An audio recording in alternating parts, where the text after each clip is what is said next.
Subject ही ऐसे हैं जिसमें तुम स्कोर करके तुम्हारी सीजीपीए काफी बढ़ जाती है। Hello my little cuties, I am Nandini and welcome back to college इन दिनों। भाई यू गाइज आर ना क्यूटीज हो यार तुम लोग। आज की वीडियो में हम ईवीएस कवर कर रहे होंगे। ईवीएस माने इन्वायरमेंटल स्टडीज यार, इतना तो पता ही होगा सबको। अब ईवीएस का नाम सुनते ही सबको लग रहा होगा भाई ये तो बहुत ही इजी सब्जेक्ट है। तुम लोग यही गलती कर जाते हो। भाई जो इजी सब्जेक्ट है ना वो तो तुम्हें सबसे पहले कर लेना चाहिए, क्योंकि यार जब मैथ्स और फिजिक्स और ईएस जैसा सब्जेक्ट है इसमें तो हमारे नंबर कटने ही कटने होते हैं। लेकिन ये ईवीएस, प्रोग्राम इन सी, ये ऐसे सब्जेक्ट हैं जिसमें तुम स्कोर कर सकते हो ज्यादा। तो अब फोन की ब्राइटनेस बढ़ा लो और नोटबुक पेन लेकर आ जाओ और रील्स चलाना बंद कर दो, क्योंकि अब तुम्हें पढ़ाने आ रहे तुम्हारे प्यारे अनमोल भैया। वैसे अगर समझ आ रहा है तो यार कमेंट भाई आज स्पैम हो जाना चाहिए, ठीक है सबका, अनमोल भैया ओपी इन द चैट, और लाइक हो जाना चाहिए। और वीडियो को सिर्फ देखना नहीं है, दोस्तों के साथ शेयर भी करना है। चलो इसी के साथ शुरू करते हैं फिर। Hello everyone. आज हम करने जा रहे हैं एनवायरमेंटल साइंस। तो पहले सिलेबस देख लेते हैं एनवायरमेंटल साइंस का क्या है। पहली यूनिट है हमारा फंडामेंटल्स ऑफ एनवायरनमेंट। इसके अंदर introduction, multidisciplinary nature, scope, importance, public awareness, फिर नेचुरल रिसोर्सेज एंड इकोसिस्टम्स के बारे में पढ़ेंगे, जिसके अंदर हम बायोजियोकेमिकल साइकिल्स के बारे में, जैसे carbon cycle, nitrogen cycle, water cycle, इन सब के बारे में पढ़ेंगे। फिर बायोडाइवर्सिटी के बारे में हम पढ़ेंगे, जिसके अंदर bio prospecting versus bio piracy, India as a diverse nation, endemic and endangered species, threats, conservation, इन सब के बारे में पढ़ेंगे। ठीक है, इस वीडियो में मैं सबसे पहले यूनिट 1 ही कराऊंगा। ठीक है, तो हम पढ़ेंगे कैसे, how we will study. Basic में बता रहा हूँ कैसे पढ़ेंगे। पहला, कॉन्सेप्ट्स मैं पढ़ाऊंगा। दूसरा, कुछ कुछ चीज़ें मैं पीडीएफ में लेकर आया हूँ जो कि बहुत थ्योरेटिकल है, आपको पहले से पढ़ी होगी, वो हम बस गो थ्रू कर लेंगे। ठीक है। तीसरा, साइकिल्स जो हैं वो मैं खुद पढ़ाऊँगा, उसे आप शायद बाय साथ नोट्स भी बनाना आप उसके, क्योंकि वो पेपर में आ सकता है। फिर चौथा, हम कुछ P Y Qs, previous year questions देखेंगे। ऐसे हम इस यूनिट को पढ़ने वाले हैं। Got my point? ठीक है, चलिए शुरू करते हैं। पहला टॉपिक क्या है हमारा? इन्वायरमेंट। इन्वायरमेंट क्या होता है? Tell me, what is an environment? इसका डेफिनेशन आ जाता है 1 मार्क्स का, कि भैया इन्वायरमेंट क्या होता है बताओ जी। तो इन्वायरमेंट होता है, it is defined as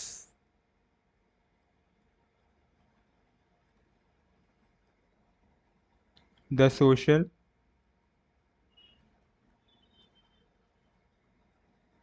cultural and physical conditions, cultural and physical conditions that that surround, affect,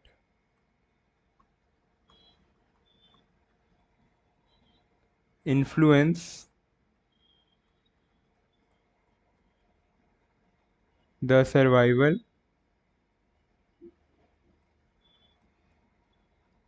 growth and development of people।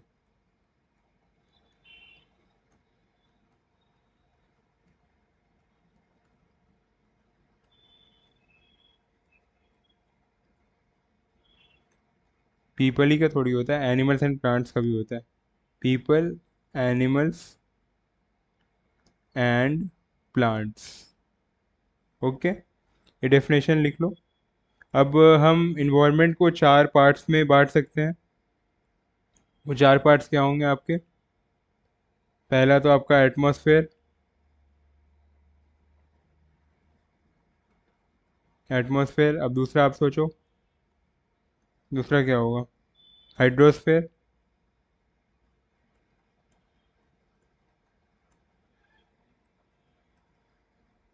Lithosphere.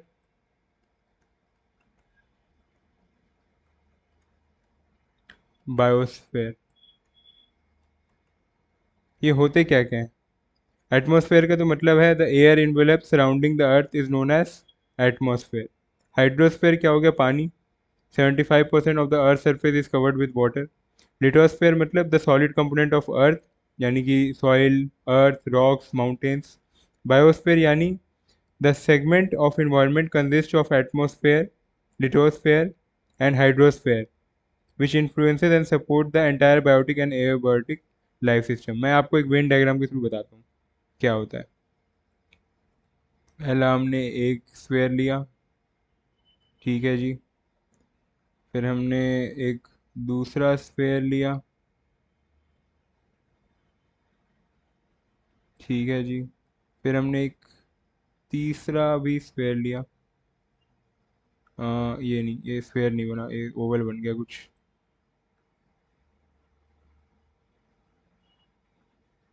तीसरा स्फेयर लिया, ठीक है। मान लो इसको हमने 1 एटमॉस्फेयर ले लिया, इसको हमने 2 3 लिटोस्फेयर, 2 हाइड्रोस्फेयर इसे ले लिया, चलो इसे हमने 3 लिटोस्फेयर ले लिया, ठीक है। अब इन तीनों के बीच का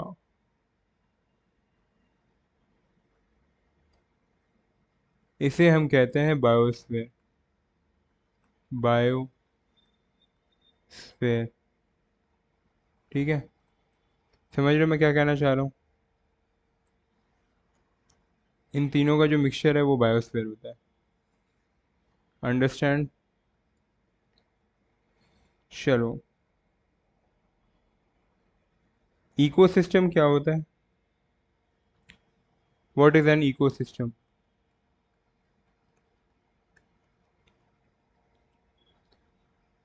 N ecosystem is a structural and functional unit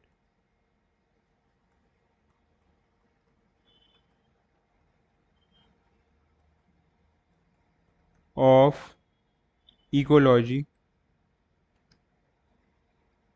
where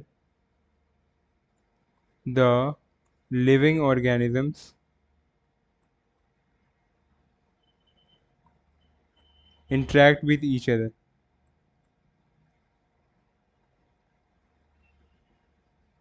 मतलब हम आप हैं, एक दूसरे से बात करते हैं और जो नेचर से बात करते हैं,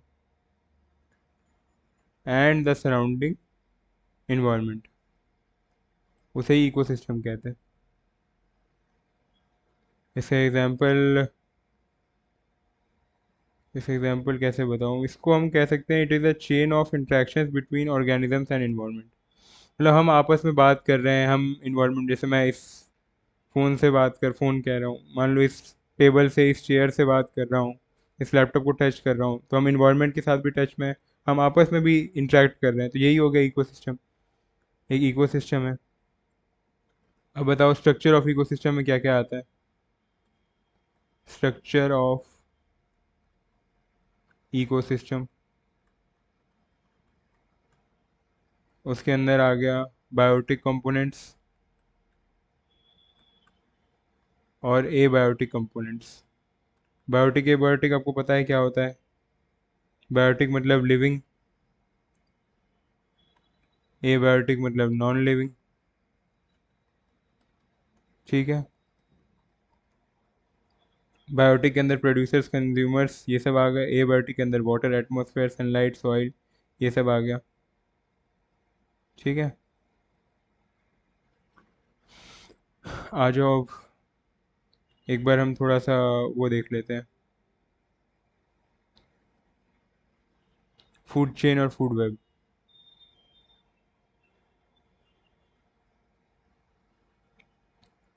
फूड चेन, फूड चेन क्या होता है? आप लोग ने इसे 5th क्लास में पढ़ा होगा, यानी आज से ऑलमोस्ट ऑलमोस्ट 7 8 साल पहले। बट ये अभी भी आप लोगों को याद होना चाहिए। लिख लो इसका डेफिनेशन, ये आ जाता है पेपर में। It is a chain of organisms existing in any natural community, in any natural community through which energy is transferred, through which energy is transferred.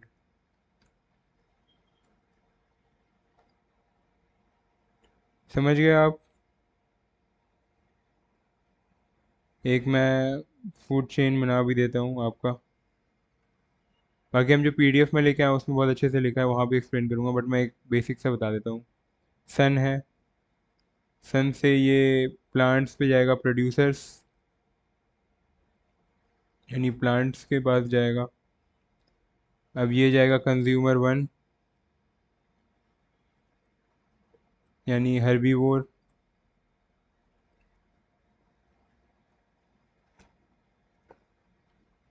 उसके बाद ये जाएगा कंज्यूमर टू,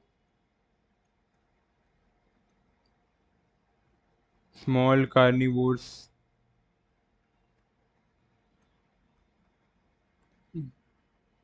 मतलब कंज्यूमर वन को ही हमने खा लिया। कंज्यूमर टू जाएगा कंज्यूमर थ्री पर, large carnivores.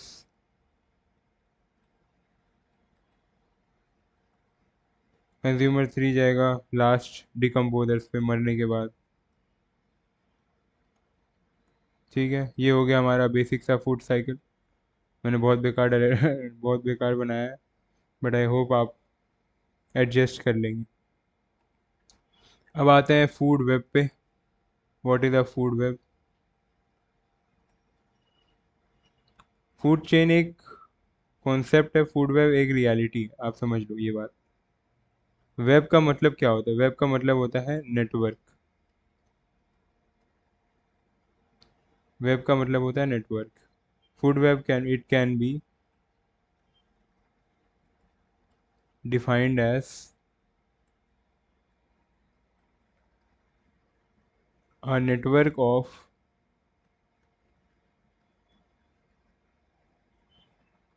interconnected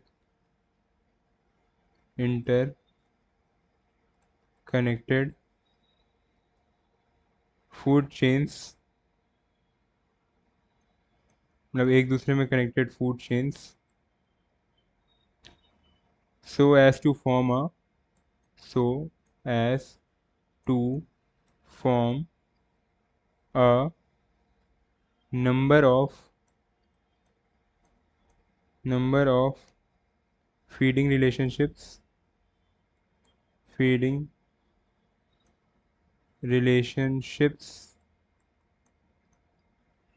amongst different organisms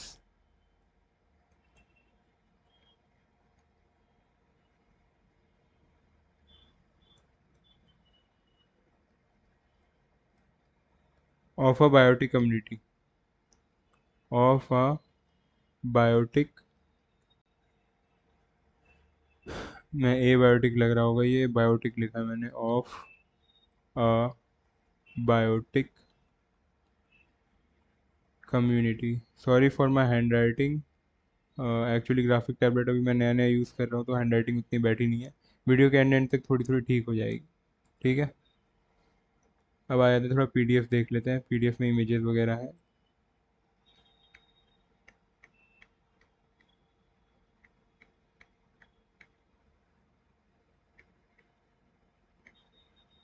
चलो आ जाओ, स्टार्टिंग से आते हैं।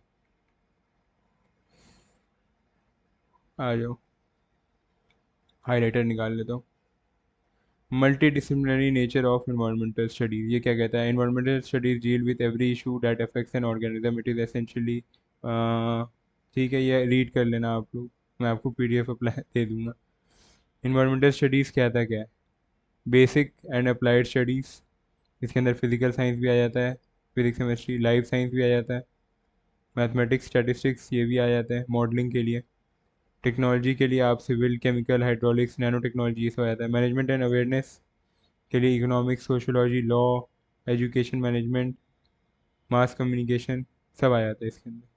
ठीक है, डेफिनेशन ऑफ एन एनवायरनमेंट क्या था, हमने अभी अभी लिखा भी था और रीड भी करा था कि environment is defined as the social, cultural and physical conditions that affect and surround the influence the survival, growth and development of people, animals and plants।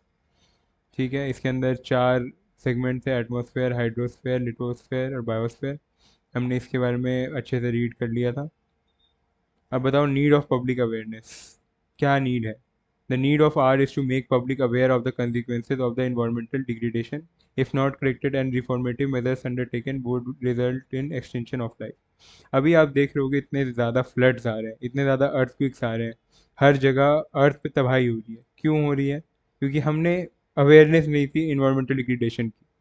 आपको पता है इतना ज़्यादा फ्लड क्यों आ रहा है? क्योंकि हमने इतना एक्सप्लॉइट कर दिया रिसोर्सेज को कि कहीं ना कहीं से तो नेचर हील करना चाहेगी, और नेचर अपने पे आएगी तो तबाही ही करेगी। ये सब जो इतना फ्लड्स हो रहा है इसका क्या रीज़न है? एक ही रीज़न है, इन्वायरमेंटल डिग्रेडेशन। इतना आपने पेड़ काट दिया, आपने अर्थ को इतना डिस्ट्रॉय कर दिया, तो ये अर्थ की जो नेचुरल साइकिल है वो आप अगर इफेक्ट करोगे तो वो तो कहीं ना कहीं तो दिक्कत देगा ही आपको।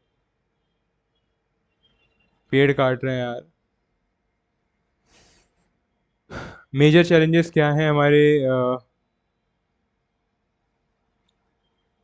मतलब ये मेजर चेंजेस क्या है हमारे इन्वायरमेंटल डिग्रेडेशन का? पहला तो पॉपुलेशन, बच्चे पैदा किए जा रहे हैं। पॉवर्टी एलिवेशन, गरीब है सारे के सारे। एग्रीकल्चर ग्रोथ के लिए सब लैंड्स काट रहे हैं, पेड़ काट रहे हैं। Protecting ground water from pollution, ground water pollute होते जा रहा है, हाँ। फॉरेस्ट हमें डेवलप करने पड़ेंगे। अब degradation of land, reduction of genetic diversity, evil consequences of urbanisation, air and water pollution. अब हम क्या क्या एक्टिविटीज़ कर सकते हैं यहाँ पे लिखा हुआ है, आप पीडीएफ में प्रोवाइड कर दूंगा, ये आप एक बार रीड कर लेना। Join a group, read a newspaper articles, local movement में पार्टिसिपेट करो, प्रैक्टिस और प्रमोट करो गुड सिविक सेंस को और हाइजीन को। आप जहाँ पे हो एटलीस्ट अच्छे से रहो। रोड पे आप यूरिनेटिंग ये ना करो, यूरिनेशन ना करो, रोड पे कूड़ा मत फेंको। वर्ल्ड एनवायरनमेंट डे, इन सब चीज़ों में आप एटलीस्ट पार्टिसिपेट करो। नेशनल पार्क, सेंचुरी पार्क, ये सब आप जब करो, ये सब आप विजिट अगर करोगे ना, आपके अंदर से आ जाएगा भाई कि हमारी अर्थ खराब हो रही है। क्योंकि आप देखोगे वहाँ पे जानवर कितने परेशान हैं, कितने मर रहे हैं, तब आपको पता चलेगा। इकोसिस्टम हमने पढ़ा, an ecosystem is the structure and functional unit of ecology where living organisms interact with each other and surround environment. ठीक है, इसका क्या सीधा सीधा मतलब होता है? Chain of interactions between organisms and the environment. अब स्ट्रक्चर ऑफ इकोसिस्टम क्या होता है? बायोटिक कंपोनेंट्स और एबायोटिक कंपोनेंट्स मैंने बताया था आप लोगों को। बायोटिक कंपोनेंट्स के अंदर क्या क्या आ गया? प्रोड्यूसर्स आ गए, कंज्यूमर्स आ गए, हर्बीवोर्स प्राइमरी कंज्यूमर्स हो गए, कार्निवोर्स सेकेंडरी कंज्यूमर्स हो गए, सबसे ऊपर टर्शरी कंज्यूमर्स, इसके अंदर ओमनीवोर्स भी आ जाते हैं। फिर क्वाटरनरी कंज्यूमर्स, मतलब इनके ऊपर वाले भी बाप बाप के बाप बाप के बाप के बाप। फिर उसके बाद जब सब मर जाते तो डिकम्पोजर्स, जैसे कि आपका फंगी हो गया, बैक्टीरिया हो गया, ये सब हो गए। अब ए बायोटिक कंपोनेंट्स में क्या क्या आ जाएंगे? वाटर, ऑब्वियसली, जो लिविंग नहीं है। Atmosphere, air. सनलाइट हो गया, ये भी लिविंग नहीं है। सॉइल हो गया, ये भी लिविंग नहीं है। अब मैं इनकी डेफिनेशन नहीं बता रहा, आपको पता ही होगा सनलाइट क्या होता है, सन से आती है। सॉइल क्या होता है? रॉक्स और डिकम्पोज प्लांट से बनता है। फंक्शंस क्या होते हैं इकोसिस्टम की, ये इंपॉर्टेंट है। ये आपका 3 मार्कर में या 4 मार्कर में आ सकता है। 3 मार्कर आ सकता है इससे। पहला फंक्शन क्या होता है? It regulates the essential ecological processes, supports life systems and renders stability. ठीक है, it is also responsible for cycling of nutrients between biotic and abiotic components. ठीक है, it maintains a balance among the various trophic levels in a ecosystem, balance बनाता है। It cycles the minerals through the biosphere. ठीक है, the biotic components help in the synthesis of an organic components that involve in the exchange of energy.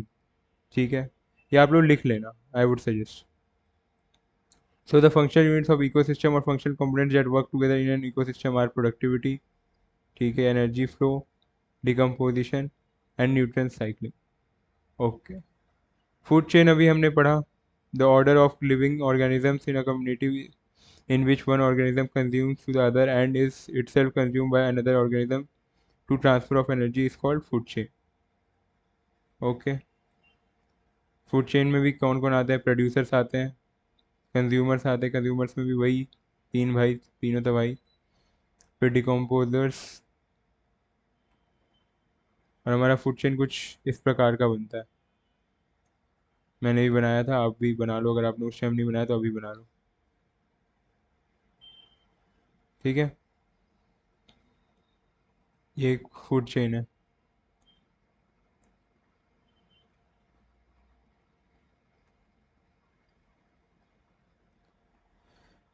अब आ जाते हैं food web पे। Web का मतलब क्या होता है? नेटवर्क। वेब का मतलब होता है network. It is defined as a network of interconnected food chains so as to form a number of feeding relationship among different organisms of a biotic community. A food chain cannot withstand in an isolated ecosystem. ठीक है, ये एक isolated ecosystem बनी है, इसको ये भी खा सकता है और ये इसको भी खा सकता है और ये इसको भी खा सकता है, मतलब ये दोनों आपस में एक दूसरे को मार भी सकते हैं, लेकिन ये इसको ही खाएगा। अब ये इसको भी खा सकता है, बट ये सिर्फ इसको ही खाएगा।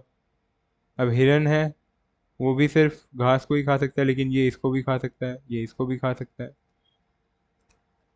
तो मतलब हम एक दूसरे पर डिपेंडेंट नहीं है।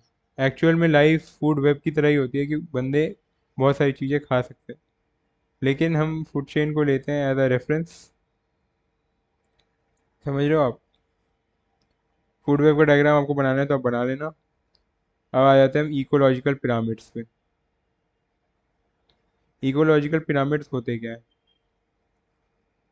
चलो इकोलॉजिकल पिरामिड्स पे आते हैं।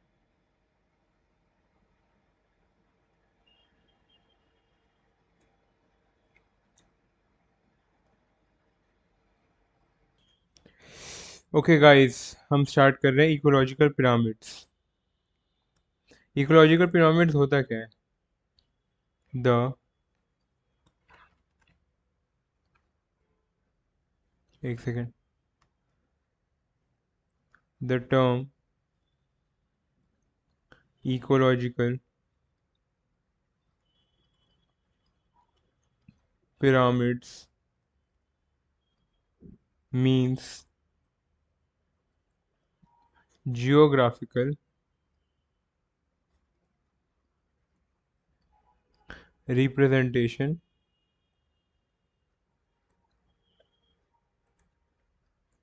of an ecological parameter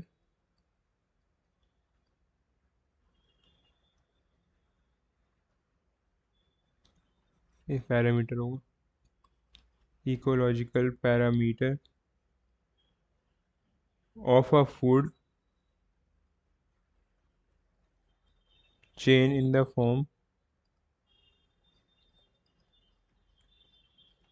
form of pyramid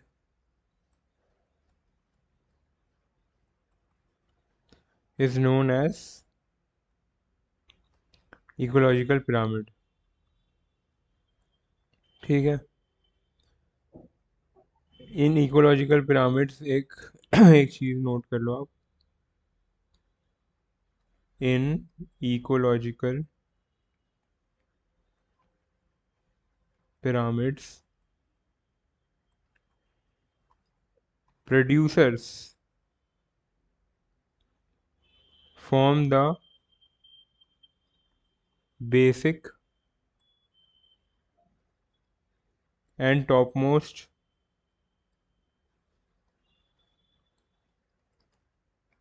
carnivores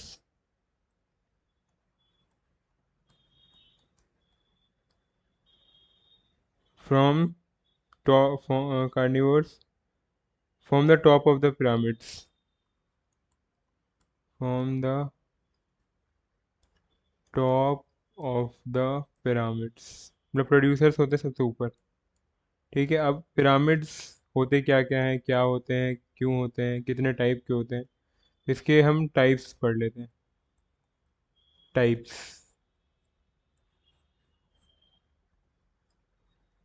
पहला टाइप है pyramid of numbers.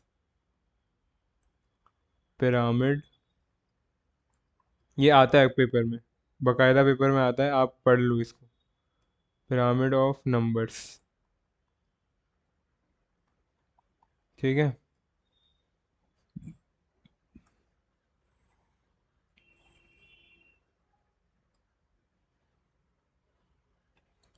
Pyramid of numbers में क्या होता है?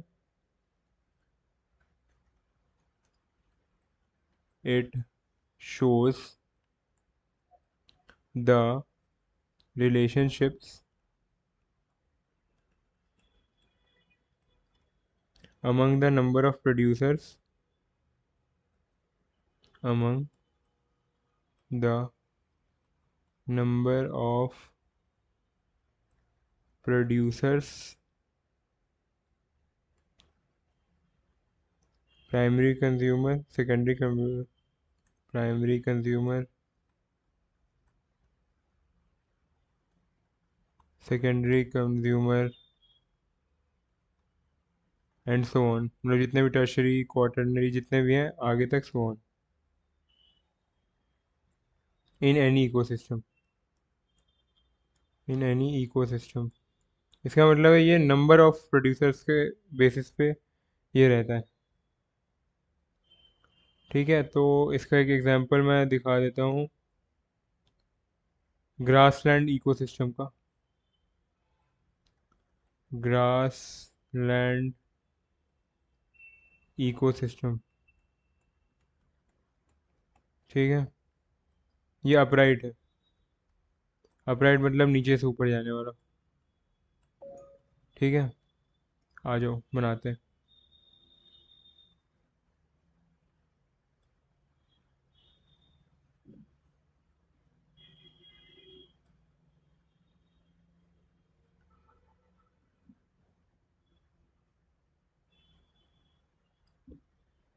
एक और,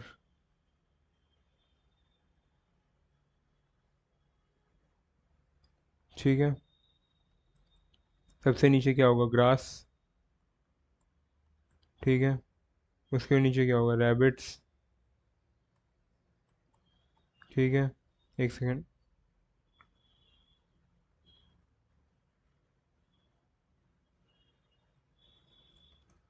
इसे मैं कॉपी कर लेता हूँ, कंट्रोल सी, ठीक है, ग्रास, रैबिट्स, उसके ऊपर क्या होगा? वॉल्ट्स, रैबिट्स को कौन खाता है? वॉल्ट्स, वॉल्ट्स को कौन खाता है? लायन। ये आपका ग्रासलैंड का इकोसिस्टम हो गया। अब मैं एक्वेटिक इकोसिस्टम पे आता हूँ। एक्वेटिक इकोसिस्टम, ये भी अपराइट होगा, इसको कहते हैं अपराइट, ऊपर जा रहा है मतलब अपराइट है। तो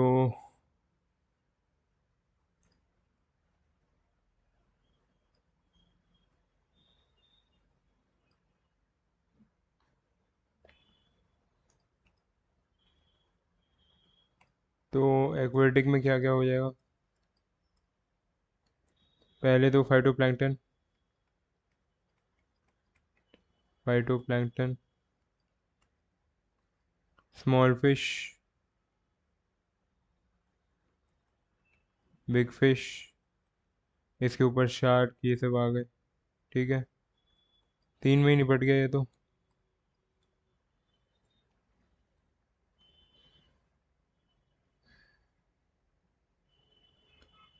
अब पैरासिटिक, ये भी अपराइट है।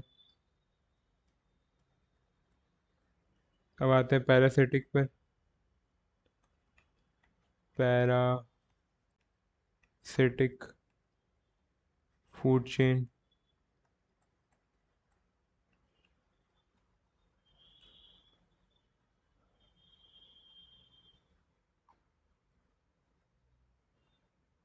ये थोड़ा उल्टा होगा।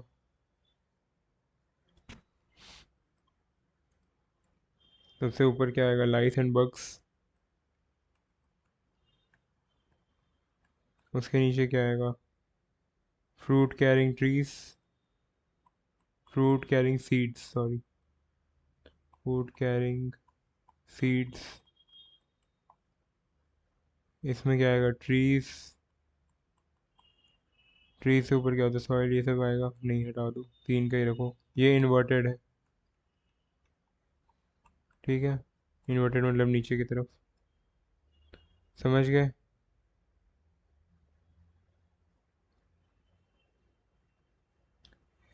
अब आ जाते हैं हम थोड़ा टाइप्स ऑफ इकोसिस्टम पढ़ते हैं।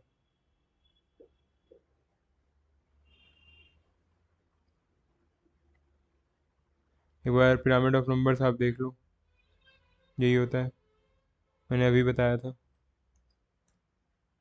टर्शरी कंज्यूमर सबसे ऊपर, फिर सेकेंडरी कंज्यूमर्स, फिर प्राइमरी कंज्यूमर्स, और सबसे नीचे प्रोड्यूसर्स।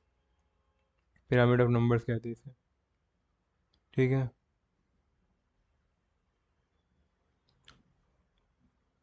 एक बार हम टाइप्स ऑफ इकोसिस्टम कर लेते हैं। सबसे पहले एक बार हम ये जो था टॉपिक, इसे भी हम देख लेते हैं, चलो। पिरामिड ऑफ बायोमास, इसे भी आप कॉपी में लिख लो।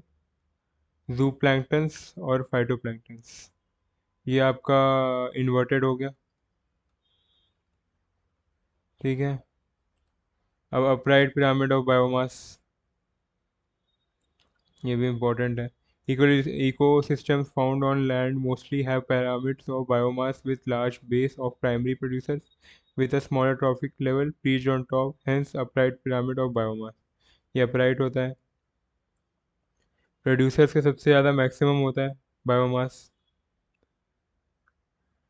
प्राइमरी कंज्यूमर का लेस होता है, सबसे कम फिर टर्शरी इनका हो जाता है। सबसे ज़्यादा प्राइमरी प्रोड्यूसर्स का हो गया, ठीक है। सबसे ज़्यादा इसका हो गया, हाईएस्ट मैक्सिमम, मैक्सिमम कहेंगे ना इन्हें, इन्हें आप बना भी लो side by side, video pause करके बना लो। मैक्सिमम इनका हो गया, मिनिमम इनका हो गया, ठीक है।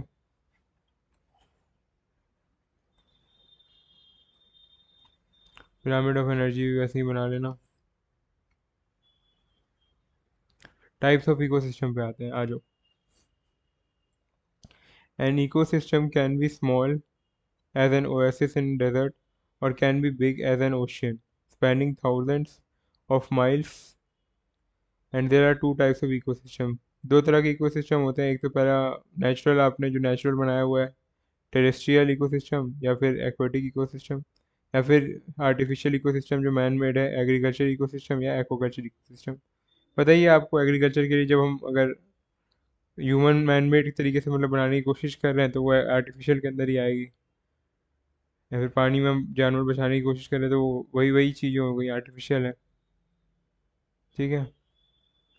एक बार सारे को रीड कर लेते हैं। टेरेस्ट्रियल इकोसिस्टम क्या होता है? Terrestrial ecosystem, the terrestrial ecosystem refers to the ecosystem of different landforms only. The atmosphere in terrestrial ecosystem is quite different from the aquatic ecosystem. ठीक है। The major types of ecosystem are forest, desert, rainforest, grassland, tundra, savanna and mountain ecosystem। ठीक है। Similarly आपका rain forest, ये read कर लेना आप सारे, डेजर्ट इकोसिस्टम के बारे में, फॉरेस्ट इकोसिस्टम के बारे में, टुंड्रा इकोसिस्टम, ये थोड़ा रीड कर लेना क्योंकि हो सकता है 1 मार्कर 2 मार्कर में ये आ जाए। टुंड्रा इकोसिस्टम होता क्या, आ जाओ देखते हैं। There is a limited life in tundra ecosystem due to harsh environment, मतलब इसमें बहुत ज़्यादा हार्श इन्वायरमेंट रहता है, ये याद रखना। ये लोअर एल्टीट्यूड में रहता है और पोलर एरियाज के पास रहता है। ये हमेशा स्नो में ही कवर्ड रहता है, वैसे बहुत कम लो लिमिटेड फ्लोरा और फौना रहता है, याद रखना। बहुत लोगों को लगता है सावना मतलब डेजर्ट होता है, but savanna ecosystem is little different to from desert ecosystem. Amount में रेनफॉल ज़्यादा होती है सावना में, डेजर्ट इकोसिस्टम जैसा होता है बट मोर रेनफॉल रहती है यहाँ पे as compare to desert ecosystem. इसलिए यहाँ पे फ्लोरा और फौना हमें मिल जाते हैं। ग्रासलैंड इकोसिस्टम क्या होता है? ग्रासलैंड इस system mainly consist of grasses along with some species like shrubs and trees। छोटे छोटे घास या फिर पेड़, घास फूस, ये सब चीज़ें ग्रासलैंड के अंदर आ जाता है। ग्रेजिंग एनिमल्स यानी काउस वगैरह, इनके लिए अच्छा ये दे देता है इकोसिस्टम। हर्बीवोर्स, जो यहाँ पे इस इकोसिस्टम में मोस्टली हर्बीवोर्स रहते हैं। और ये tropical and temperature typical regions of grassland ecosystem. ये बहुत स्वीट सा रहता है, इंडिया में भी है ये grassland ecosystem. Mountain ecosystem, the mountain ecosystem is packed with high variety of plants and animals. However, survival in mountain ecosystem is quite challenging due to alpine vegetation। Quite challenging, ये याद रखना, quite challenging due to alpine vegetation। ठीक है। इनके पास एक thick फर होता है, ऐसा स्नो पांडा आपने देखा होगा, बियर आपने देखा होगा। बहुत सारे एनिमल्स होते हैं मतलब जो काफ़ी फरी फरी वाले रहते हैं, आपको पता ही होगा। ये हाइबरनेशन में भी चले जाते हैं, बियर्स को देखा होगा, हाइबरनेशन में चले जाते हैं। ठीक है। एक्वेटिक इकोसिस्टम क्या होता है? The ecosystem found in different water bodies is known as aquatic ecosystem. हर वाटर बॉडी का अपना इकोसिस्टम अलग होता है, इसलिए एक्वेटिक हमने लिया। पहले तो मरीन इकोसिस्टम और फ्रेश वाटर इकोसिस्टम, दो टाइप हो गए एक्वेटिक के। मरीन इकोसिस्टम यानी सीज हो गए, यानी ये almost 70% of earth surface cover करेंगे। इसके अंदर मिनरल्स और सॉल्ट डिजॉल्व रहते हैं, गंदा पानी मतलब सॉल्टी वाटर रहता है। अब जैसे इसमें sharks, brown algae, corals, dinoflagellates, ये सब मरीन इकोसिस्टम के अंदर ही आते हैं। Fresh water ecosystem is another type of ecosystem covers less area as compare to marine, मतलब बहुत कम एरिया करता है एज कम्पेयर टू क्या कहते हैं उसे, मरीन इकोसिस्टम तो बहुत कम सरफेस करता है, सिर्फ 0.8%। लेंटिक, लेटिक और वेटलैंड्स होते हैं यहाँ पे। इसका एग्जांपल पॉन्ड्स हो गया, लेक्स हो गया, रिवर्स हो गए। ठीक है। तो हमारा ये हो गया इकोसिस्टम खत्म। अब फंक्शनल कंपोनेंट्स ऑफ इकोसिस्टम।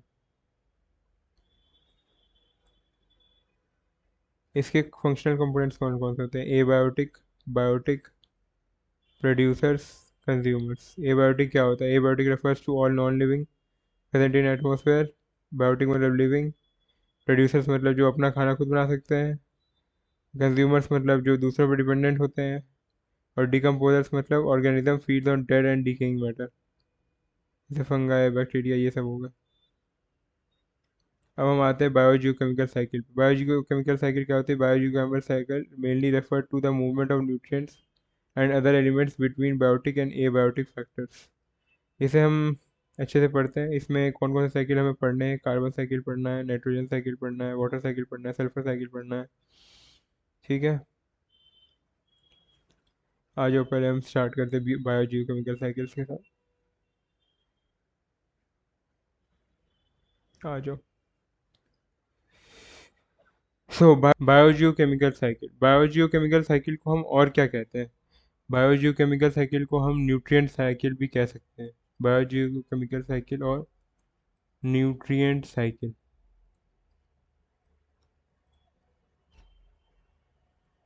ठीक है। साइकिल की स्पेलिंग SYCLE साइकिल होता है। आपको तो आता ही होगा, आपको लिख लो सही spelling.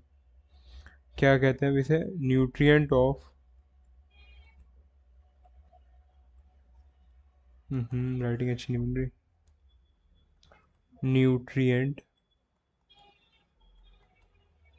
Of biogeochemical cycle explains the circulation of nutrients,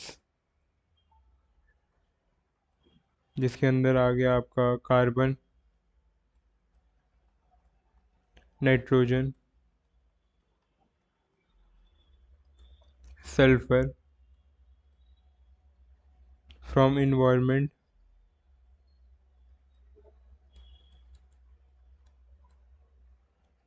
to organism और ऑर्गेनिज्म टू इन्वायरमेंट, मतलब to from environment to organism या फिर ऑर्गेनिज्म टू इन्वायरमेंट। ठीक है, लिख लेना आप। तो अब हम पढ़ेंगे कार्बन साइकिल के लिए। कार्बन साइकिल क्या होता है, ये मैंने थोड़ा इंटरनेट से उठाया।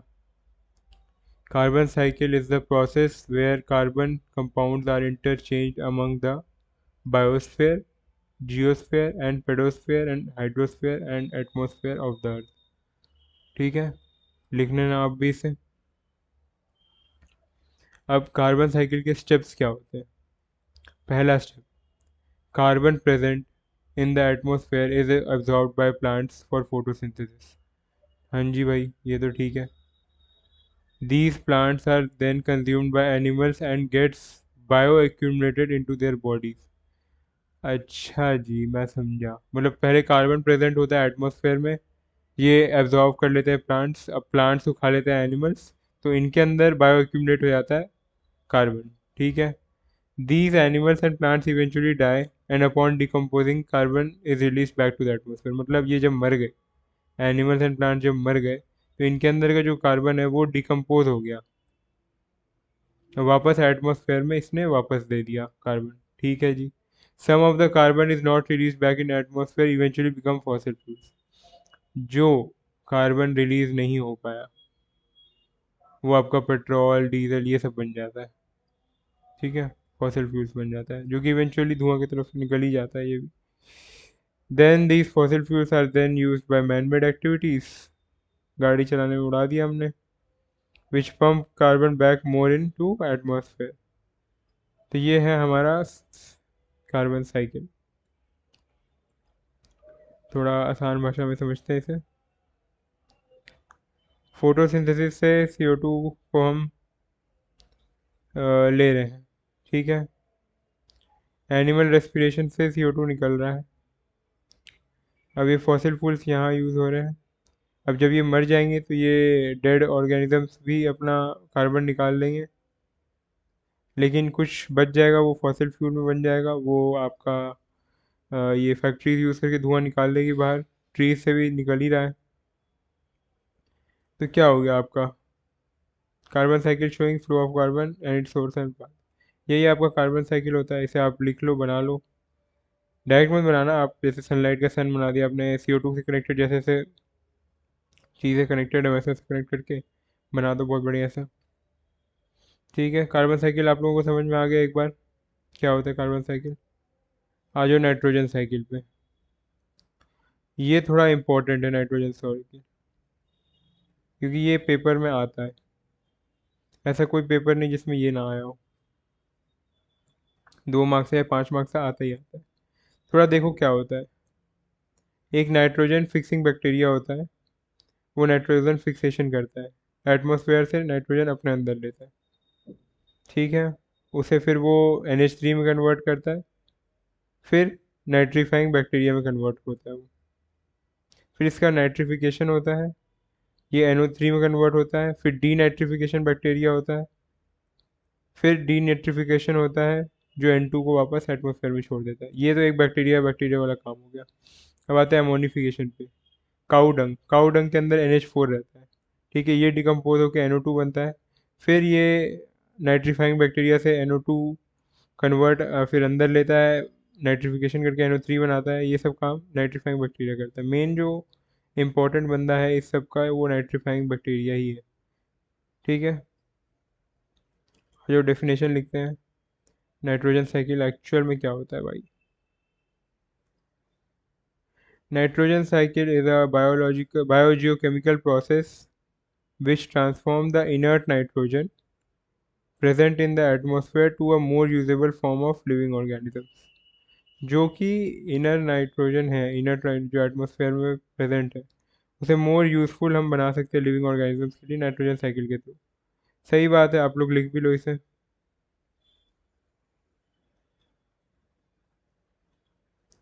Nitrogen cycle is a biogeochemical process through which nitrogen is converted into many forms, consecutively passing from the atmosphere to soil to organism and coming back into the atmosphere।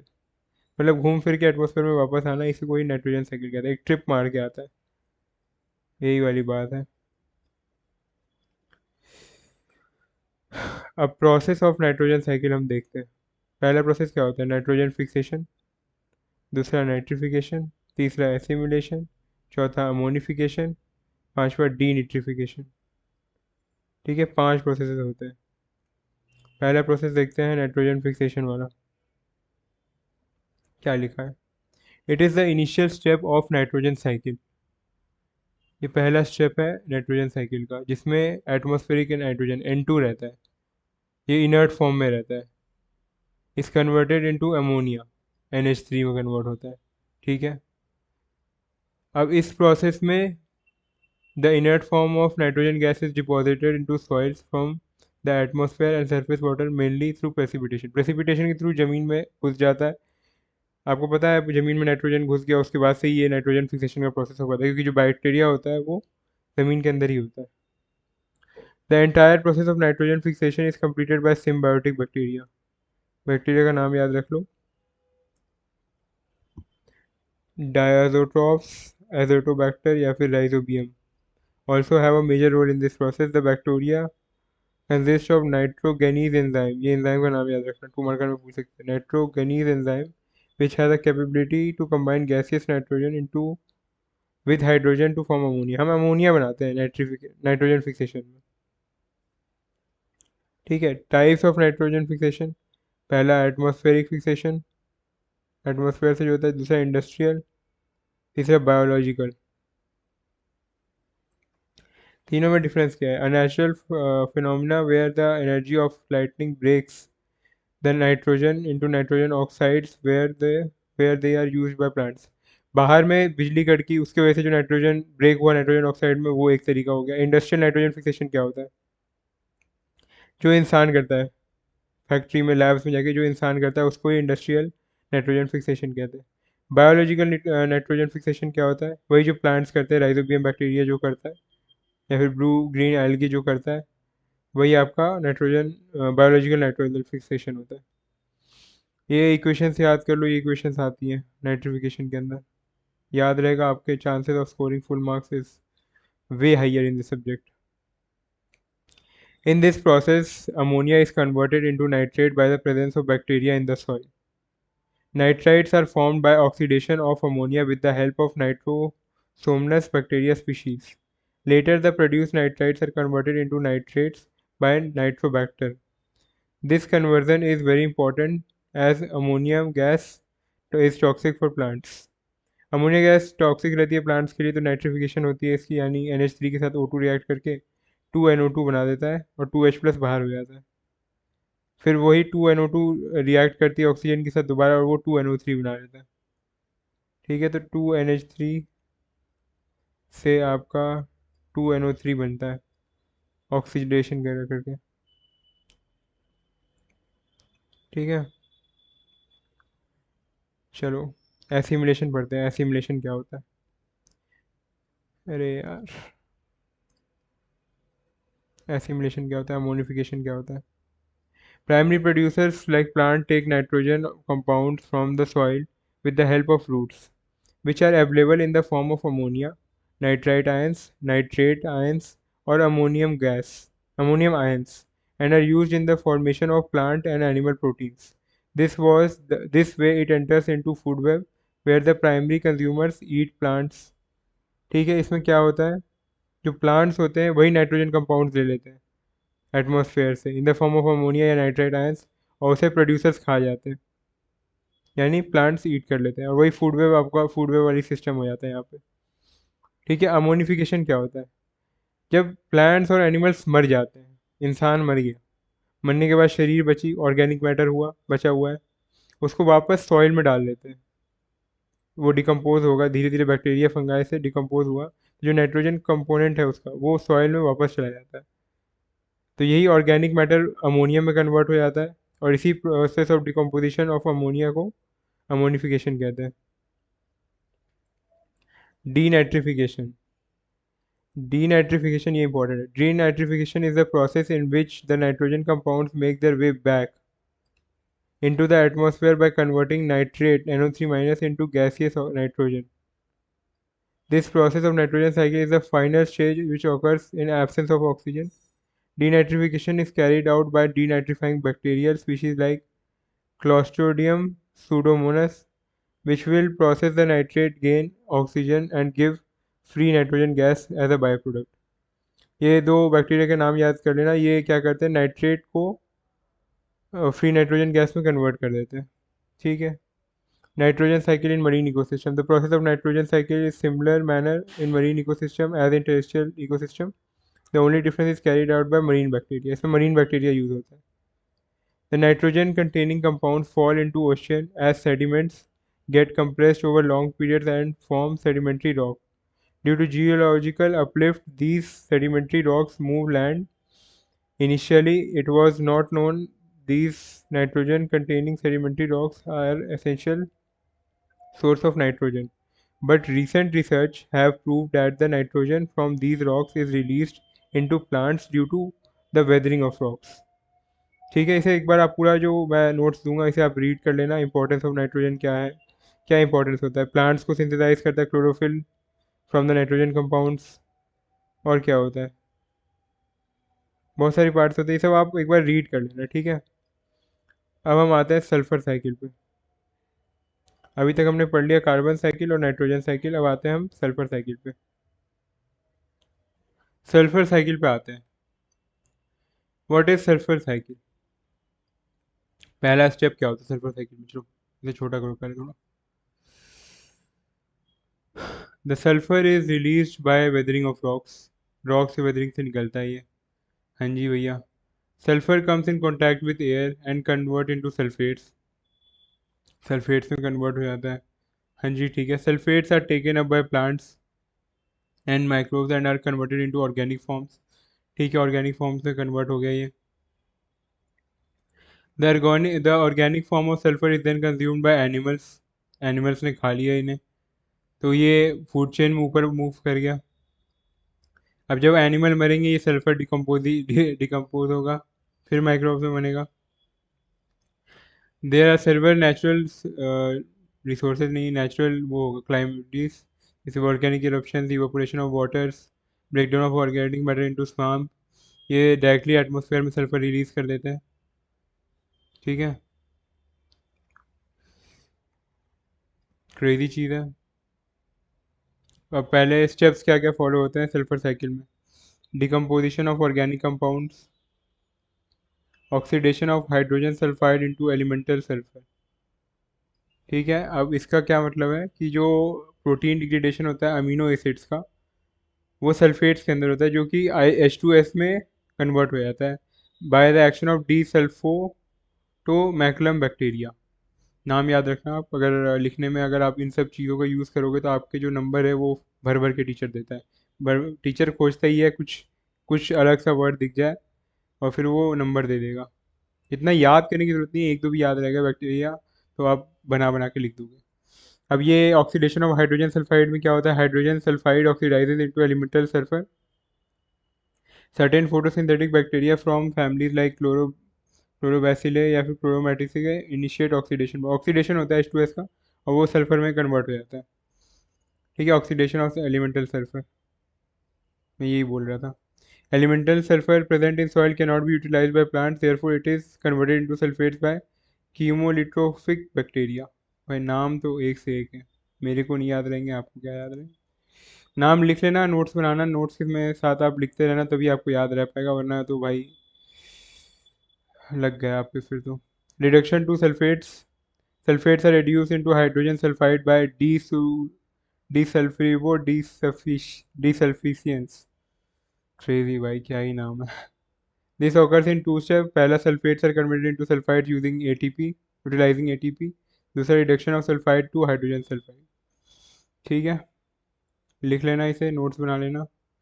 आपका sulphur cycle भी इसके साथ ही ख़त्म होता है. एक बार आप आ जाओ अपने PDF पे. कार्बन साइकिल में हमने क्या पढ़ा. Carbon cycle is a process where carbon compounds are interchange among biosphere, geosphere, hydrosphere and atmosphere of the earth. ठीक है. हमने ये पढ़ा। एटमॉस्फेयर में कैसे रिटर्न होता है, रेस्पिरेशन के थ्रू, बर्निंग और कंबशन ऑफ फॉसिल फ्यूल्स के थ्रू, डीके ऑफ एनिमल और प्लांट्स बॉडी। ठीक है, कार्बन साइकिल हमने पढ़ लिया, यही इसमें लिखा हुआ है। नाइट्रोजन साइकिल हमने पढ़ा। ठीक है, नाइट्रोजन फिक्सेशन होता है इसमें, पहला स्टेप। एटमॉस्फेयर में भी होता है एक बार बायोलॉजिकल भी होता है। उसके बाद नाइट्रिफिकेशन होता है, जिसमें the large amount of nitrogen fixation is accomplished by free living bacteria in the soil. उसका नाम क्या था, कुछ तो नाम था, हमने पढ़ा था पीछे। आप डायरेक्ट ऐसे बैक्टीरिया भी लिख दोगे ना तो भी आपको नंबर मिल जाएंगे। और फिर क्या था, ammonia is converted into nitrites by nitrifying bacteria, इसको ही नाइट्रिफिकेशन कहते हैं, ये याद रखना। एसिमिलेशन क्या होता है, the nitrates of soil are absorbed by roots of plants to make their own amino acid to produce proteins which are needed for growth of photosynthetic activity. जो प्रोटीन्स हम अपने बॉडीज़ बनाने के लिए लेते हैं वो प्लांट्स भी लेते हैं अमीनो एसिड्स के through. The process of which absorbing nitrates from the soil is called assimilation. Assimilation हो गया, अमोनिफिकेशन हो गया, हमने पढ़ रखा है ये सब। मैं बस एक बार बस दिखा दे रहा हूँ क्या क्या हमने पढ़ लिया। डीनिट्रिफिकेशन हो गया, मैं पीडीएफ प्रोवाइड कर दूंगा, आप वहाँ से पढ़ लेना, क्रेजी चीज़ है।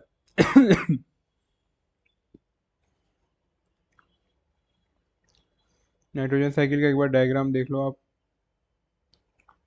पहला एटमॉस्फेरिक नाइट्रोजन, नाइट्रेट और NH3 अमोनिया, ये तीन चीज़ें आपको याद रखनी है। एटमॉस्फेरिक नाइट्रोजन से नाइट्रेट कैसे कैसे बनता है एक बार आप देखो, यहाँ ध्यान दो। पहला नाइट्रोकेमिकल फिक्सेशन से, दूसरा नाइट्रोजन फिक्सिंग बैक्टीरिया, तीसरा इंडस्ट्रियल नाइट्रेशन से, और फिर तीसरा डीनाइट्रीफाइंग बैक्टीरिया यानी सूडोमैनस, इनसे होता है। ठीक है, अब नाइट्रेट से NO2 NO3 कन्वर्ट होता है नाइट्रेट नाइट्रेट बैक्टीरिया से। फिर NH3 से NO2 कन्वर्ट होता है नाइट्राइट बैक्टीरिया नाइट्रोसोमस से, ये नाइट्रोबैक्टर है। वापस जाके ये NH3 से NH3 में कन्वर्ट कर देता है। ठीक है, डिकम्पोजिशन, ये उल्टा प्रोसेस जा रहा है ना, आपको पता है, ये ऐसे जा रहा है। NH3 निकल के NO2 बन रहा है, NO2 NO3 बन रहा है, यानी नाइट्रेट बन रहा है। ठीक है, अब डीनाइट्रीफाइंग बैक्टीरिया यानी ये नीचे जा रहा है, ये NH3 को कन्वर्ट कर रहा है। अब यही फिर एसिमिलेशन में जो मैंने ऊपर बताया था, कैसे इंसान खा के फिर मर के decomposition amino acid ammonifying bacteria NH3 बनाता है।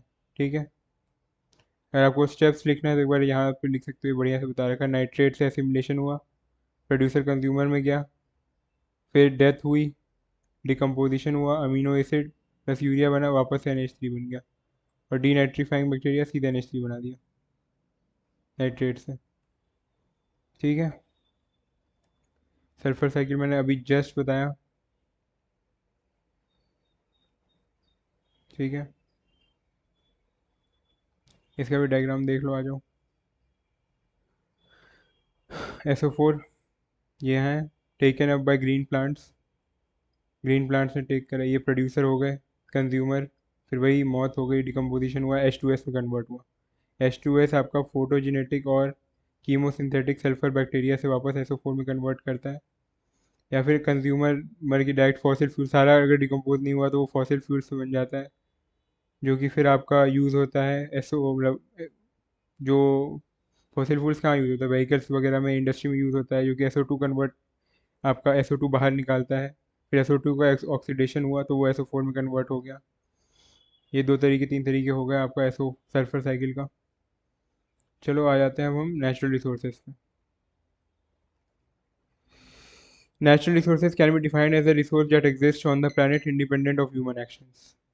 ठीक है, ये सब फिफ्थ क्लास में आपने पढ़ रखा है, तो मैं बस थोड़ा सा ऊपर ऊपर से बता देता हूँ। लिविंग और बायोटिक रिसोर्सेज, नॉन लिविंग और abiotic resources, renewable, non renewable.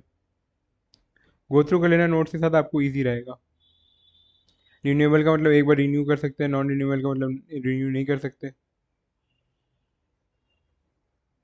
इनका डिफ्रेंसिएशन आ रखा है। Low cost and environment friendly होता है, high cost and less environmental friendly. Sustainable होता है रिन्यूएबल सोर्सेज, ये एग्जॉस्टेबल होता है। रिप्लेनिश क्विकली होता है, ये रिप्लेनिश स्लोली होता है। ठीक है, और क्या बताऊँ मैं इसमें? Types of natural resources, water resources, mineral resources, यार ये पढ़ा हुआ है हमने। Land resources, energy resources. अब आप सोच रहे हो कि भैया इतना इजी सब्जेक्ट है। हाँ यार इजी है, बस हमें दे रखा है इंजीनियरिंग के अंदर, तो पढ़ना है। हाँ ये है ना असली topic, significance of water cycle. 5 marker आ जाता है। ये भी आ जाता है कभी कभी, अगर मूड हुआ तो, पेपर सेटर का। पहला पॉइंट क्या है? The water cycle helps in the maintenance of life and ecosystems on earth. ठीक है, लाइफ एंड इकोसिस्टम मेंटेन करने के लिए होता है। दूसरा पॉइंट क्या है? The water cycle helps in transport of minerals from one part to another part of the globe. हाँ। Third, the water cycle purifies water by transferring water from one reservoir to another. हाँ, एक जगह से मान लो ocean से निकला, river में गिरा या पॉन्ड में गिरा, तो हाँ ये भी एक हो गया। Water cycle helps in replenishing of land with fresh water. हाँ सही है ये भी।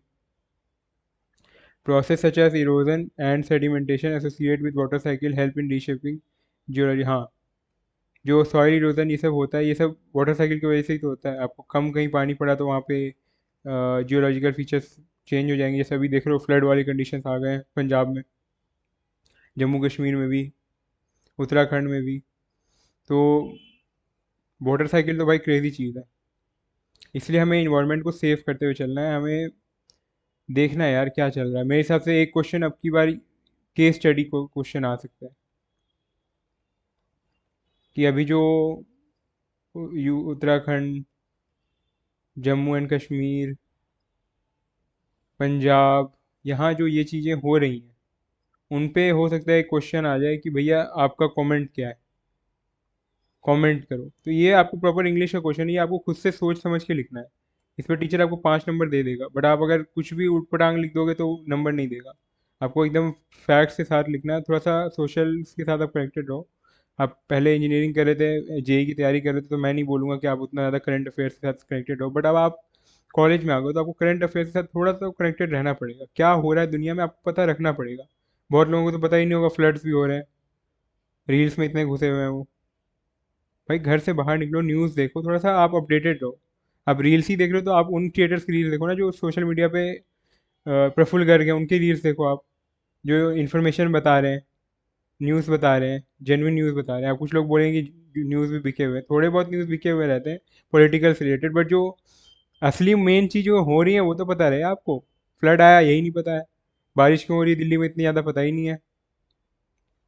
Problems arising from the disturbances of the to the water cycle, ये अभी जो मैं बात कर रहा था। Maintenance of life and ecosystems on the earth get disturb. Mineral transport from different parts of the globe get disturb. Water purification get disturb. ये यहाँ पे जो जो चीज़ें हो रही थी वो यहाँ पे नहीं होगी, यहाँ पे उल्टा हो जाएगा। ठीक है, सब कुछ डिस्टर्ब हो जाएगा। ठीक है, वाटर साइकिल हमने पढ़ा, पढ़ा ना water cycle? Evaporation, sublimation, condensation, precipitation, और सरफेस रन ऑफ, और ये क्या है, परकोलेशन। एक बार आप रुक जाओ, ये तो पढ़ने का कोई फ़ायदा है नहीं। ये एक बार देख लो, ये कुछ थोड़ा क्रेजी सा सही चीज़ लग रहा है मुझे। Number 1, sun heats the ocean. ठीक है, ओशन इवापोरेट्स, इवापोरेशन हो रहा है यहाँ पे, and rises up into air. The water vapour cool down and condenses, condensation हो रहा है यहाँ पे, एंड फॉर्म क्लाउड्स। इवेंचुअली जब कंडेंसेशन बहुत ज़्यादा हुआ तो प्रेसिपिटेशन हुआ, और रेन के थ्रू, मतलब क्या नाम है, रिवर में पानी गया, रिवर में ग्राउंड पे पानी गया, and some rain water flows through rivers back into the ocean. अब रिवर कहाँ जाएगी? ओशन में वापस ही जाएगी। तो ये एक तरह का वाटर साइकिल कंप्लीट हो गया। ठीक है, इसमें क्या क्या हुआ? इवेपोरेशन क्या होता है? The transformation of water from liquid to gaseous. ठीक है, सब्लिमेशन क्या होता है? स्नो से, स्नो या आइस से सीधे वाटर वेपर में कन्वर्ट हो जाना, सब्लिमेशन कहते हैं। कंडेंसेशन कहते हैं वाटर वेपर से लिक्विड वाटर में करना। प्रेसिपिटेशन, प्रेसिपिटेशन मतलब कंडेंस वाटर वेपर आपका अर्थ पे रेन के फॉर्म में गिर रहा है, उसे प्रेसिपिटेशन कहते हैं। सरफेस रन ऑफ मतलब the way by which water moves across the land. और परकुलेशन मतलब infiltration of surface water for ground water storage. ठीक है, सोर्सेज ऑफ वाटर आपको पता है, surface water, ground water, ice caps and glaciers. Water crisis क्यों हो रही है दुनिया में, ये तो आपको पता ही होना चाहिए। पहले बात तो पॉपुलेशन, दे बच्चे पे बच्चे, दे बच्चे पे बच्चे हो रहे हैं। एक एक एक फैमिली 4 4 बच्चे, 5 5 बच्चे कर रहे हैं, तो होगा ही। मैं किसी जेंडर या किसी उस पर कमेंट नहीं कर रहा, हो रहे हैं, वही बता रहा हूँ। मेरा काम है आप लोग को एजुकेट करना, मैं तो एजुकेट करूँगा। Fresh water resources are reduced by population. हाँ, पोल्यूशन, सॉरी, पोल्यूशन हो रहा है इतना ज़्यादा, पेस्टिसाइड्स आप यूज़ कर रहे हो, फर्टिलाइजर्स आप यूज़ कर रहे हो। आप इतना दिल्ली में देख लो, 500 EQI जा रहा है। पोल्यूशन तो है भाई बहुत ज़्यादा। अभी मैं यहाँ रोहिणी सेक्टर 22 में रहता हूँ, यहाँ पानी इतना गंदा आता है, मेरे बाल देखो, सख्त हो गए हैं। मैं अपने होम टाउन जाता हूँ, वहाँ पे नहाता हूँ तो मेरे बाल एकदम सॉफ्ट सॉफ्ट रहते हैं, यहाँ पे सख्त हो गए हैं। यहाँ डैंड्रफ ये सब चीज़ें हो रही है, हेयर फॉल हो रहा है। क्यों हो रहा है? क्योंकि पानी ख़राब आ रहा है भाई, सप्लाई का पानी आता है यहाँ पे। अंदर तो अंडरग्राउंड वाटर तो बचा ही नहीं है दिल्ली में, सप्लाई का पानी आ रहा है वो इतना गंदा आता है। मैं म्यूनसिपैलिटी को कंप्लेन क्या करूँ जब पानी ही नहीं है? गलती मेरी ही है, मेरी क्या गलती है? मैं तो 20 साल का हूँ, मेरे जो पहले थे यहाँ जो रहते थे, मेरे पापा मम्मी, उनकी गलती है। उन्होंने उस टाइम पे पानी नहीं बचाया, उनकी जो पूरी, उनका जो मिलेनियर्स का पूरा जनरेशन था, उनकी गलती है ये, जेन एक्स और मिलेनियर्स का। उनको बचाना चाहिए था मेरे लिए, अब मेरे पास तो है नहीं।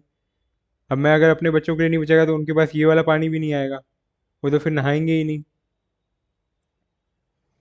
खैर बच्चों के बारे में बात बाद में बात करते हैं। अभी जैसे फ्लड्स हो रहा है, ड्रॉट्स हो रहा है, टाइफून्स, साइक्लोन्स, यही है वाटर क्राइसिस का, और क्या है? अभी देख रहे हो climate change 20% of increase in global water scarcity दिखाएगा। 20% क्या, 40% होने वाला है ये। 50% क्या, 100? मैं तो हूँ पोल्यूटेड वाटर से, मैं इस 50% में आता हूँ। इंडिया डेवलपिंग कंट्री है, मैं इंडिया डेवलपिंग कंट्री में भी हूँ। मैं 50% पोल्यूशन के अंदर भी आता हूँ जिन्हें पॉल्यूटेड वाटर यूज़ मिलता है। कुछ नहीं कर सकते भाई। Over utilisation of surface and ground water, हाँ, ये भी एक इशू है। अब कंसिक्वेंसेस क्या है, ये सब एक बार रीड कर लेना। 9.7 बिलियन, ये सब एक बार रीड कर लेना ना आपको।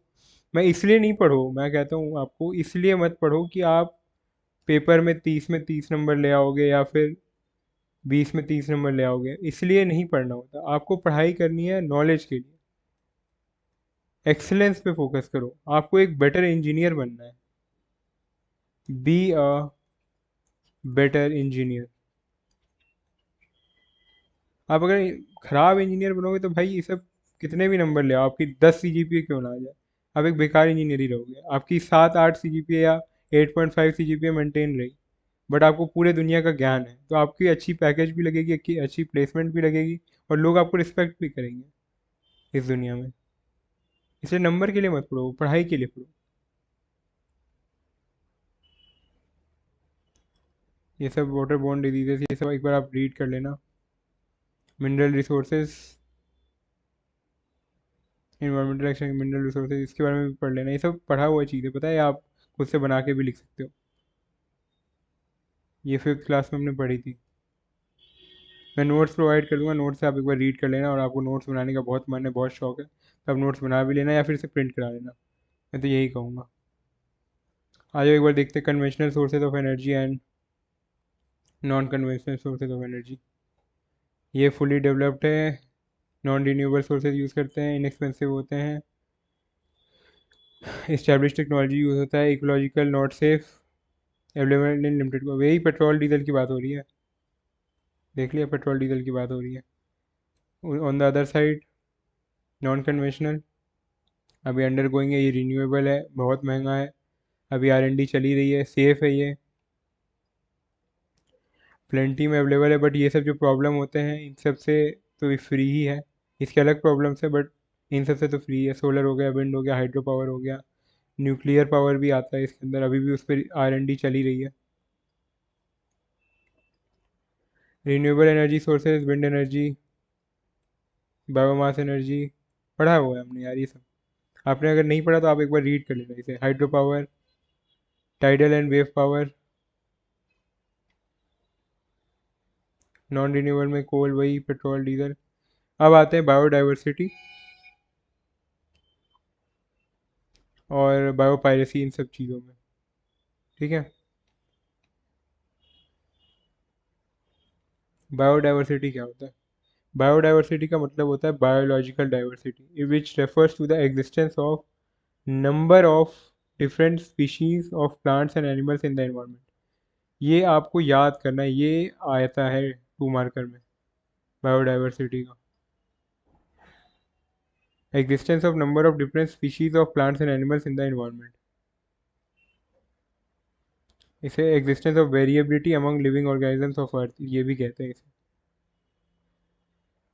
2010 में क्या दिया हुआ था टर्म, ये भी आप अगर लिख लो नोटबुक में नोट्स बनाने, तो वैसे जो मैंने ऊपर बताया वही लिख दोगे तो भी मिल जाएगा। स्पीशीज डाइवर्सिटी होती है, जेनेटिक डाइवर्सिटी होती है, इको सिस्टम डाइवर्सिटी होती है। अब इनके अंदर क्या क्या होता है? Species diversity refers to the variety of different species like plants, animals, fungi, bacteria, organisms. Almost 30 million species present है अर्थ में। अगर आप एक स्मॉल तालाब में भी जाओगे ना, वहाँ पे भी इतने सारे स्पीशीज प्रेजेंट होंगे। पहले बैक्टीरिया ये सब तो रहेंगे ही, कुछ कुछ प्लांट्स रहेंगे, एनिमल्स रहेंगे। मगरमच्छ कह रहा हूँ। मगरमच्छ भी रह सकता है, क्यों नहीं रह सकता? मगरमच्छ नहीं रह सकता पॉन्ड में? मजाक कर रहा हूँ, फ्रॉग रहता है। फ्रॉग रह सकता है, एनिमल हो गया आपका।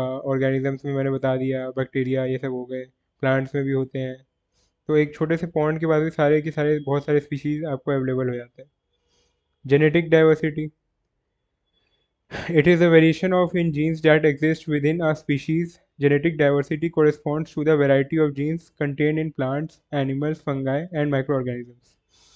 It occurs with a species as well as between species.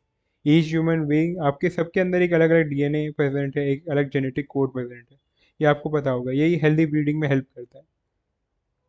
Genetic कुछ ऐसा दिखता है, अगर आपको याद हो तो बायोलॉजी में आपने पढ़ा था, अगर आपको याद हो। किसी के पास पीसीएमबी थी तो उसको तो समझ आ ही रहा होगा, एक चैप्टर होता है, मैंने भी पढ़ा था, मेरे पास बायो नहीं थी फिर भी मैंने पढ़ा था। जस्ट किडिंग, मजाक कर रहा हूँ। इकोसिस्टम डाइवर्सिटी, इस इकोसिस्टम में भी एक टेरेस्ट्रियल हो गया, एक्वेटिक हो गए, आर्टिफिशियल और मैनमेड। ये आर्टिफिशियल आपका दुबई में बन रहा है, अगर आपको पता होगा, थोड़ा रिसर्च करोगे तो। एक्वेटिक पानी के अंदर, टेरेस्ट्रियल मतलब जो नॉर्मल होता है। सिग्निफिकेंस क्या होता है इसका? Helps in soil formation, helps in nutrient storage and recycling, helps check pollution, contributes to climate stability, helps an ecosystem in recovery of unpredictable events, helps in research, education and monitoring। 5-6 point हो गए, लिख देना।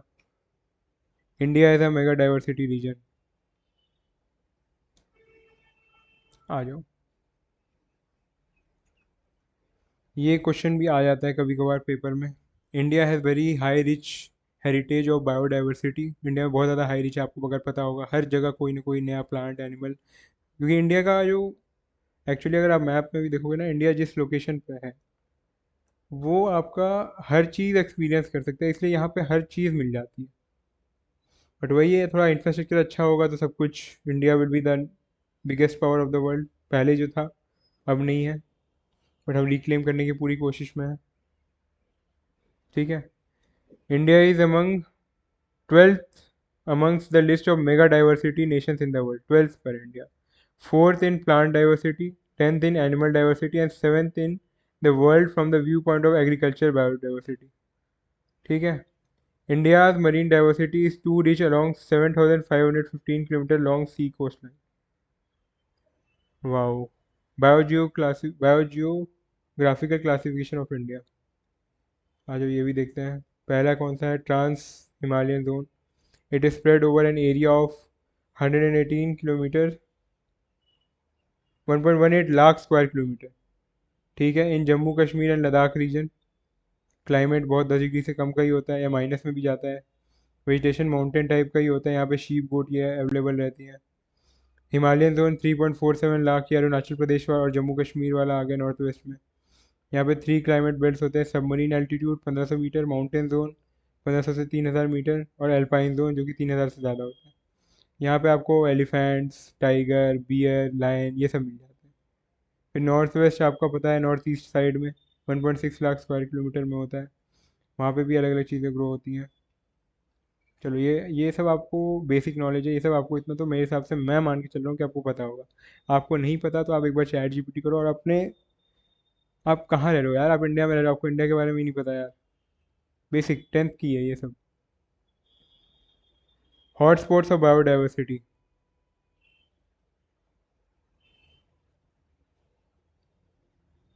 चलो पढ़ते हैं।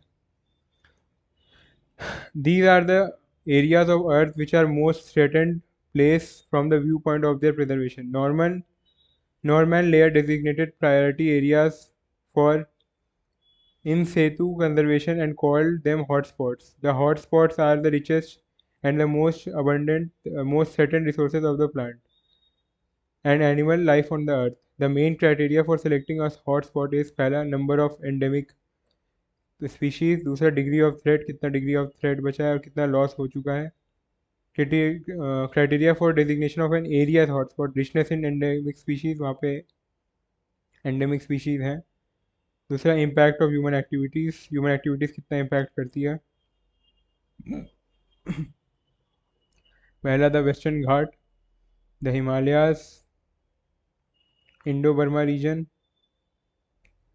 Sunderland, Sundarban delta, ये सब जगह हो गई। ठीक है, according to Myers there are 25 hotspots and biodiversity. 5 Africa में है, 4 एशिया में है, 6 ऑस्ट्रेलिया में है, 2 यूरोप में। चलो वेरी गुड। पांचवा गैगेंटिक प्लेन भी आता है आपका, ये ऊपर वाला ही कंटिन्यू हो रहा है। यहाँ पे 3.5 लाख किलोमीटर में UP, Bihar, West Bengal, Himalayan region में कन्वर्ट होता है। यहाँ पे नॉर्मल टेम्परेचर होता है 0 to 47 डिग्री सेल्सियस और यहाँ बारिश बहुत होती है। ठीक है, ये सब आप रीड कर लेना, मैंने आपको प्रोवाइड करा दिया नोट्स में, आप ये सब रीड कर लेना, बहुत अच्छे से मैंने डाल रखे हैं नोट्स में, एक बार ज़रूर रीड करना इन्हें।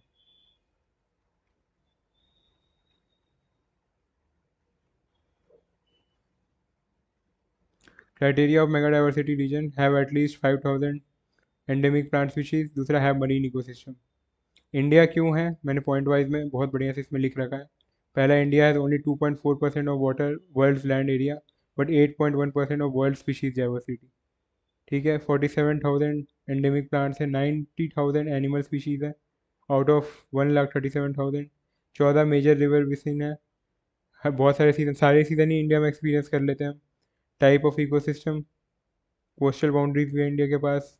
5 वर्ल्ड हेरिटेज साइट्स हैं, एक ताजमहल भी है, वो चलो ये इसमें नहीं आता।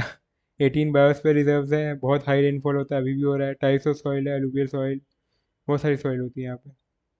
ठीक है, हॉट स्पॉट्स ऑफ बायोडाइवर्सिटी हमने ऊपर अभी पढ़ा ही है। Western Ghats, eastern Himalayans, Sunderland, Indo Burma. Endangered and endemic species आपको पता होगा, जो मरने वाले हैं वो वाली स्पीशीज़। एंडेमिक मतलब जो अभी एक एक रीजन पे ख़त्म होने वाले हैं। ठीक है, ये rare and threatened species. Threats to biodiversity क्या क्या है, degradation of habitat, over exploitation of resources, pollution, poaching of wildlife. Poaching तो बहुत बड़ा इशू है, वो लोग मार देते हैं भाई। हमारा मोस्ट ऑफ द जो क्या कहते हैं, सबसे बड़ा जो थ्रेट है बायोडाइवर्सिटी का वो पोचिंग ही है। अब तो खैर कम हो गया है, बट पहले के ज़माने में लोग एज अ हॉबी करते थे पोचिंग, इसकी वजह से बहुत ज़्यादा इन्वायरमेंट पे इम्पैक्ट पड़ा। वी ऑल आर ह्यूमंस, सब गलती करते हैं, देखो हम भी कुछ गलती कर रहे होंगे, बाद में पता चलेगा क्या गलती कर रहे हैं। कंजर्वेशन ऑफ बायोडाइवर्सिटी, पहला to protect all endangered and rare species. दूसरा टू प्रोटेक्ट नेचुरल हैबिटेट्स। तीसरा टू इंक्रीज पब्लिक अवेयरनेस। चौथा टू मेंटेन इकोलॉजिकल बैलेंस। पांचवा to utilise natural resources in a sustainable way.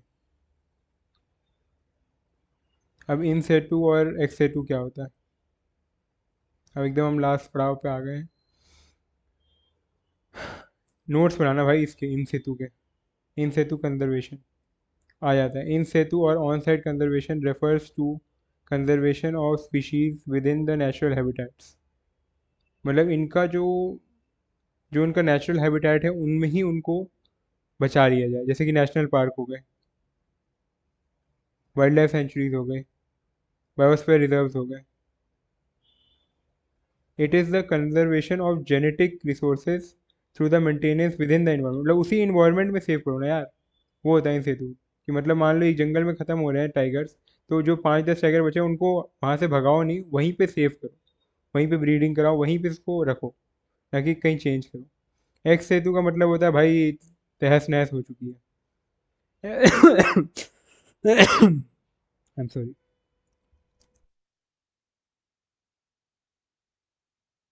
Ex situ conservation means that the conservation of components of biological diversity outside their natural habitats, मतलब वहाँ से निकाल के ही आपको करना पड़ रहा है। अब जैसे captive breeding, gene banks, seed banks, zoos, botanical gardens, ये सब आपको बाहर बनाना पड़ रहा है। क्यों बाहर बनाना पड़ रहा है? आर्टिफिशियल इन्वायरमेंट क्यों क्रिएट करना पड़ रहा है? क्योंकि आपका जो इंटरनल इन्वायरमेंट है वो बहुत ख़राब हो चुका है। जंगल काट दिए, वहाँ कुछ बचा नहीं है, मर जाएंगे वो वहाँ पे, इसलिए हम एक्स सेतु करते हैं। इन सेतु और एक्स सेतु का आता ही आता है, तो इन सेतु और एक्स सेतु कर लेना। बायो प्रोस्पेक्टिंग, ये भी बहुत इंपॉर्टेंट है। बायो पायरेसी भी आता है, बायो प्रोस्पेक्टिंग भी आता है। Bioprospecting is a process of discovery of commercialization of new products based on biological resources. ठीक है।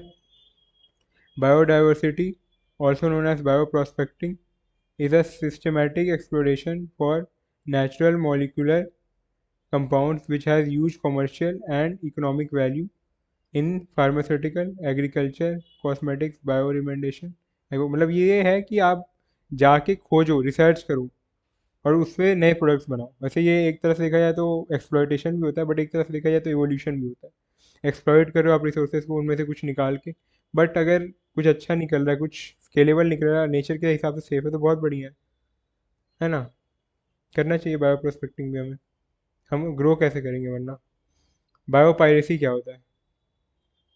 While biopiracy is when researchers and scientists use resources from the nature and traditional knowledge without permission, यही मैं कह रहा था, without permission and exploit indigenous cultures they are getting information from। यही bio prospecting का सबसे बड़ा यही कौन आता है, बायो पायरेसी। कोई साइंटिस्ट ने बोला मैं बता ही नहीं रहा, मैं ख़त्म कर दूंगा। अब जैसे एग्जांपल में बताओ, पेटेंटिंग ऑफ एस्डारिसिटा इंडिका, ये जो होता है नीम, पेटेंट करा लिया नीम का। हम नीम कितने सालों से यूज़ कर रहे हैं, आपको पता ही है हम कितने सालों से नीम यूज़ करते हैं, बट यूनाइटेड स्टेट्स में 1994 में नीम का पेटेंट फाइल करवा दिया। इसे बायोपायरेसी ही कहते हैं। अब सेम बासमती राइस, टर्मरिक, इनके साथ भी यही हुआ।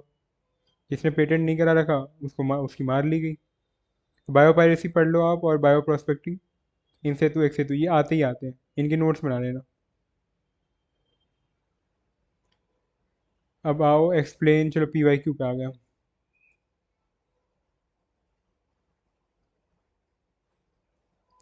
Explain the importance of environmental studies in addressing global environmental challenges such as climate change, pollution and habitat loss। मेरी तरफ देखो, यही क्वेश्चन आता है भाई, यही क्वेश्चन आएगा। 5 नंबर में ऐसा क्वेश्चन पूछ दिया। अगर किसी बंदे ने किताब भी नहीं खोला, पता भी नहीं है सब्जेक्ट का, वो भी इस क्वेश्चन पे 5 नंबर लेकर आ सकता है। समझ रहे हो, इतना आसान पेपर आता है। पहला क्या होगा, क्लाइमेट चेंज, भर के लिख देना। पोल्यूशन, हैबिटेट लॉस, 3 पॉइंट लिख दिए भर भर के, हो गया। Discuss the role of public awareness.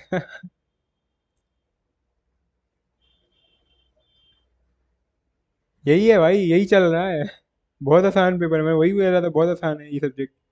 पहला बिहेवियर चेंज, पॉलिसी इन्फ्लुएंस, ये याद रखना। वैसे एजुकेशन, खुद से 2-3 पॉइंट बना के लिख दो यार इन सब क्वेश्चंस में, तो फालतू में स्ट्रेस लेते हो। Explain the importance of explain करना है, वही जो मैंने अभी ऊपर लिखा था वही, सेम ही है। हाँ, अब आया environment, define environmental studies, definition आ गया। मल्टी डिसिप्लिनरी नेचर और वेरियस जो डिसिप्लिन इन्वॉल्व है उनके बारे में लिखो। लिखो भाई, ऊपर हमने पढ़ाया था वही लिखना है।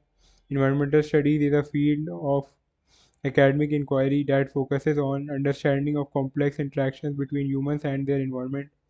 It examines impacts of human activities on the environment. भर भर के जितना लिखना है इसमें लिख दो, एक बार ये पढ़ लो. The multidisciplinary nature of environmental studies arises from the recognition that environmental challenges are multifaceted and require insights from different perspectives to be effectively addressed.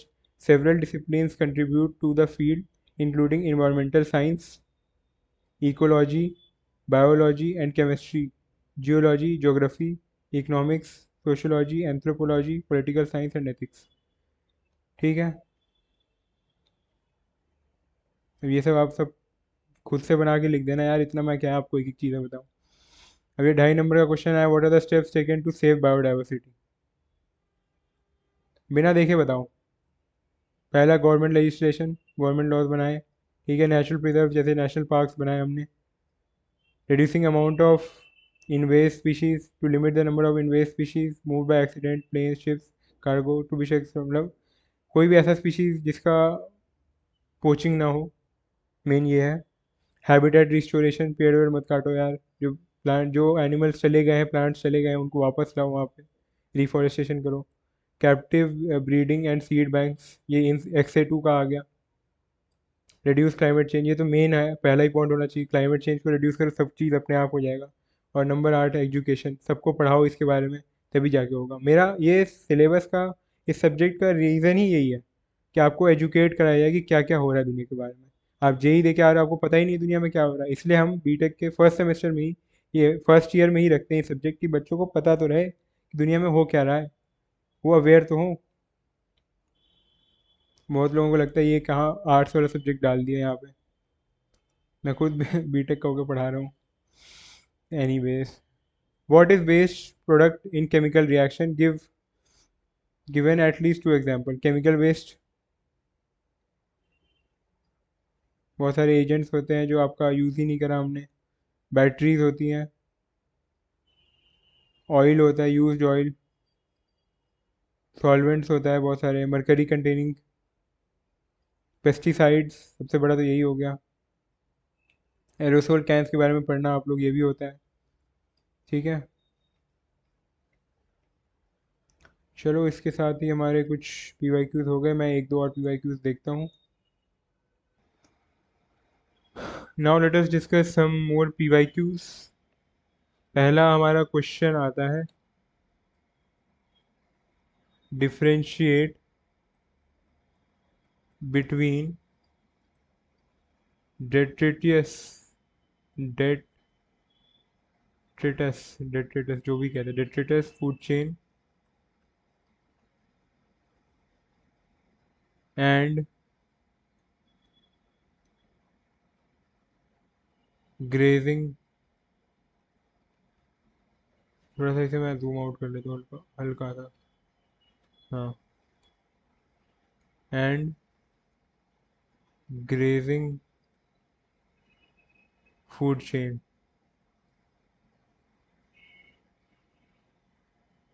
ठीक है, पहले मैं ग्रेजिंग फूड चेन के पॉइंट्स लिख लेता हूँ. ग्रेजिंग फूड चेन, ये आ सकता है पेपर में, पता है 2.5 नंबर में आ भी रखा है ये पेपर में. मैं तो चाहता हूँ आप लोग यहाँ से पढ़ के जाओ तो आप लोग को फ़ायदा हो.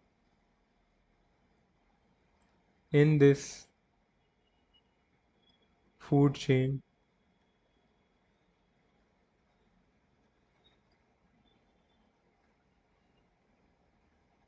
producer serves as the primary source of energy. Producers serves as the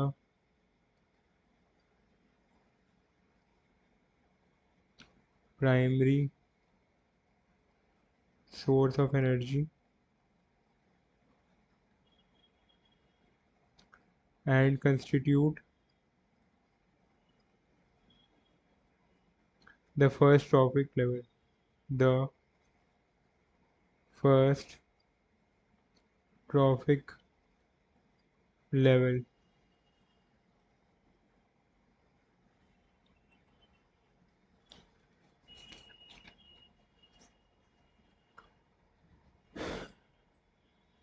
Energy for grazing food chain.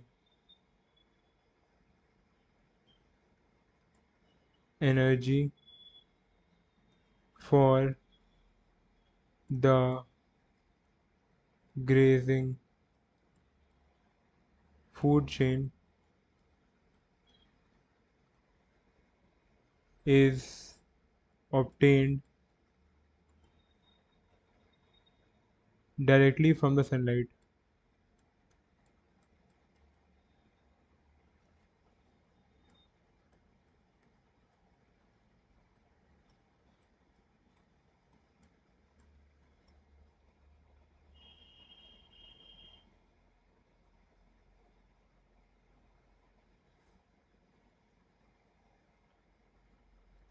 It is larger than detritus food chain. में फुल फॉर्म नहीं लिख रहा, आप फुल फॉर्म भी लिख लेना, डिटेरियस फूड चेन। ठीक है। ग्रेजिंग फूड चेन, मैं इसे 8 ही लिख देता हूँ। It helps in adding energy. ठीक है। एग्जाम्पल, इट इन्वॉल्व्स, और जितने बड़े बड़े एनिमल्स हैं सब, ऑल मैक्रोस्कोपिक ऑर्गेनिजम्स। ठीक है। अब आते हैं हम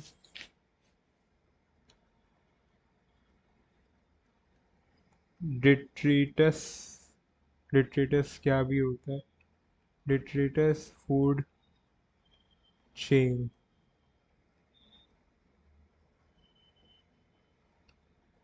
इसका पहला है, in this food chain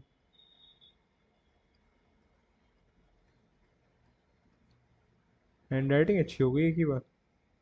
dead and decaying, dead and decaying matter serves as the primary source of energy, serves as the primary source of energy।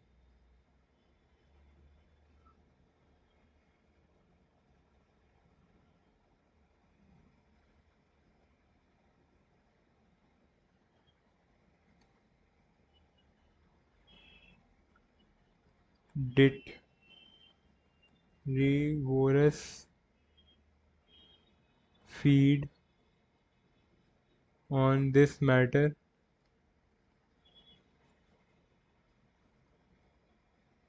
and releases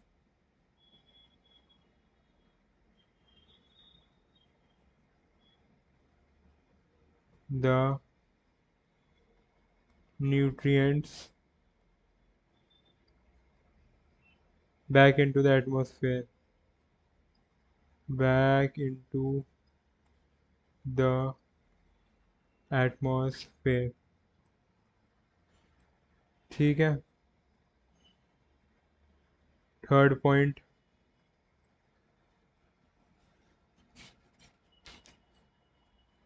energy of detritus food chain is obtained from organic derivatives। ठीक है। of energy for the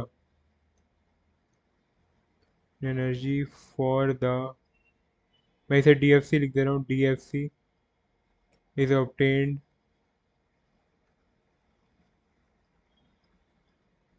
from the organic debris, from the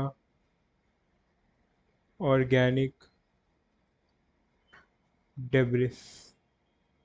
साथ bye साथ लिखते रहना guys, ऐसा नहीं कि आप रील चला रहे हो मेरे भरोसे बैठो, मैं कोई नोट्स नहीं दूंगा अगर आप मेरे रील के भरोसे बैठ रहे हो तो। DFC is smaller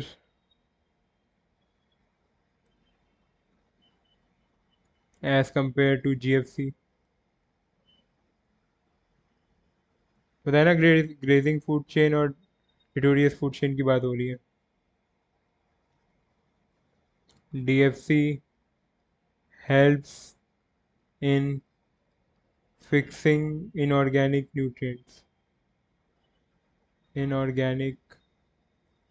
nutrients। ठीक है।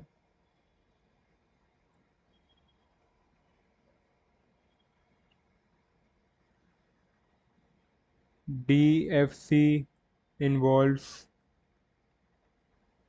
subsoil organisms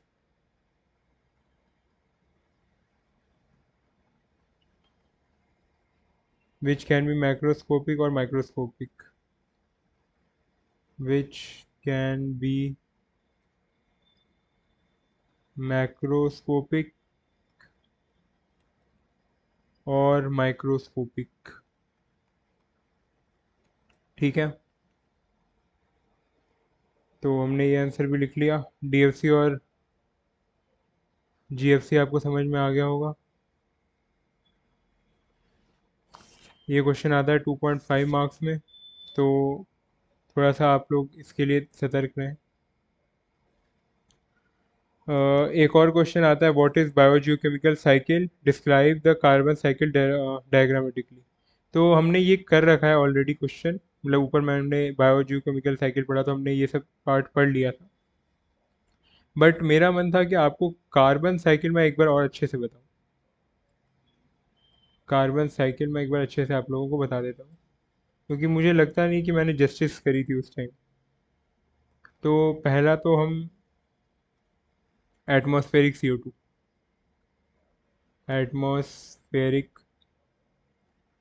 CO2,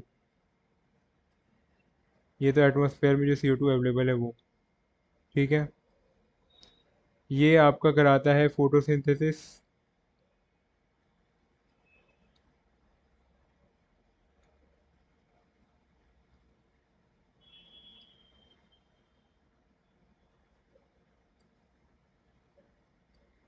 और respiration.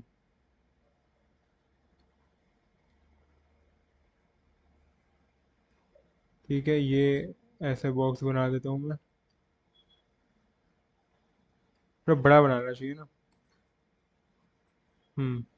Late me zoom out a bit. Hmm इधर बनाता हूँ। यहाँ पर आ गया आपका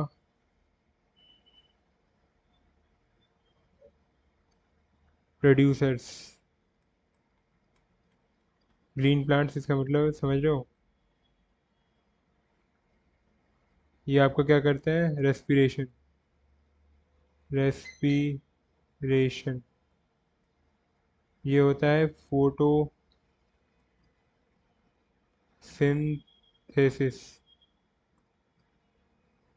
हाँ,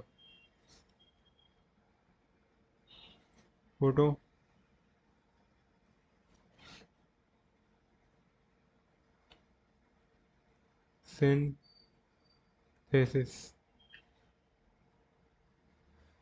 समझ जाओ यार, मेरी हैंडराइटिंग नहीं बन रही अच्छी।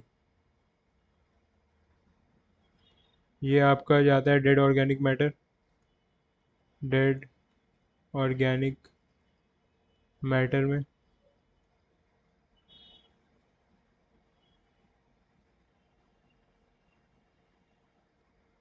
ठीक है,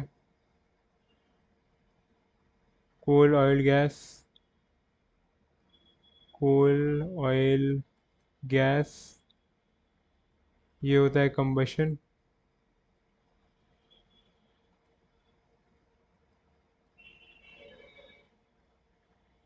ये आ गया डिकम्पोजर्स, डिकम्पोजर्स।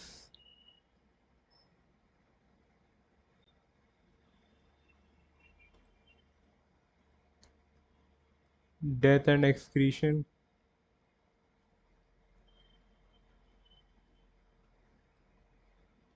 एनिमल्स भी खा लेते हैं प्लांट्स को, तो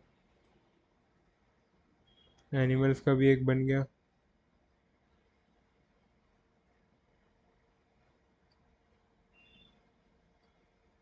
और ये सांस तो लेते ही हैं, तो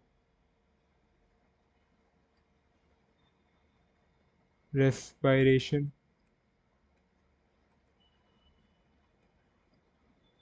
ठीक है, कुछ ऐसा सा है carbon CO2 cycle, carbon cycle. तो इसे आप बना लो। मैंने जस्टिस भी कर दी इसके साथ। मुझे था कि भैया मैंने यार कई बच्चे बोल रहे हैं कि CO2 साइकिल आया, मैंने अच्छे से बताया नहीं, इसलिए मैंने बता दिया। बाकी मेरा सिलेबस वहीं ख़त्म हो गया था। नाइट्रोजन साइकिल भी मैंने वहाँ पे बताया था, आप वहाँ से ड्रॉ कर लेना, और उसको एक बार आप ड्रॉ करोगे तभी आपको अच्छे से आएगा। सल्फर साइकिल कम पूछते हैं, बट सल्फर साइकिल भी आप अच्छे से करके ही जाना। क्यों रिस्क लेना है आपको फालतू में, क्यों आपको नेता बनना है, करके जाओ अच्छे से। फॉस्फोरस साइकिल करा दूँ मैं? हम्म। फॉस्फोरस साइकिल एक बार आ रखा है, तो मैं फॉस्फोरस साइकिल भी एक बार दिखा ही देता हूँ आप लोगों को, यार क्या ही है।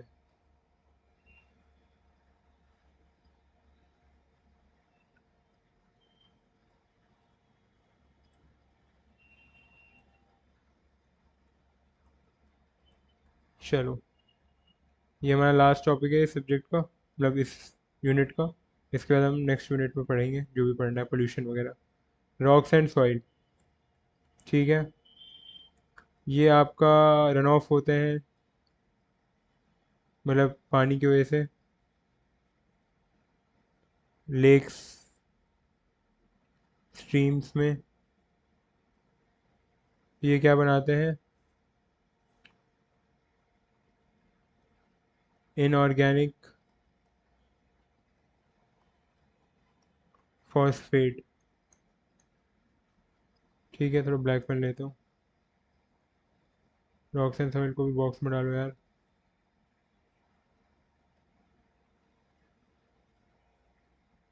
इनऑर्गेनिक फॉस्फेट क्या फॉर्म करता है? PO4 3-।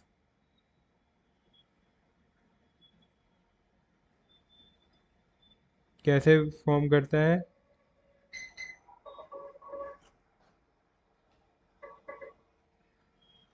प्लांट्स एंड एब्जॉर्प्शन के थ्रू।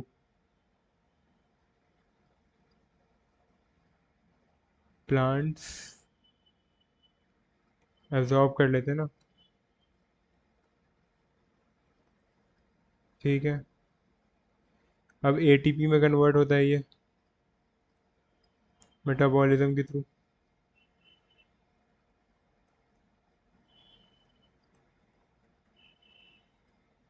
या फिर कंजम्पशन हो जाता है इसका एनिमल के द्वारा।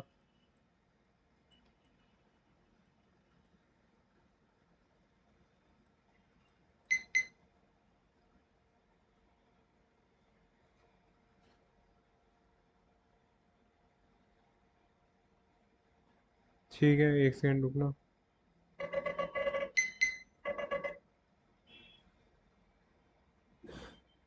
हम्म, इसका डिकम्पोजिशन होता है,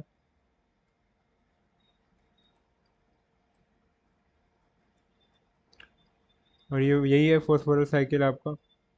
इसको ही आप एक्सप्लेन करके लिख देना, 5 पॉइंट बना के, आपका फॉस्फोरस साइकिल यही हो जाएगा। आपको EVS में 3 चीज़ें क्या याद रखनी है? पेजेस भरना। आपका इसमें कोई भी आंसर सही गलत कुछ नहीं होता। आप अगर भरना आता है पेपर, आपको लिखना आता है, तो आप आराम से भर दोगे। आपकी स्पेलिंग मिस्टेक ये सब नहीं होनी चाहिए। स्पेलिंग मिस्टेक्स नहीं होना।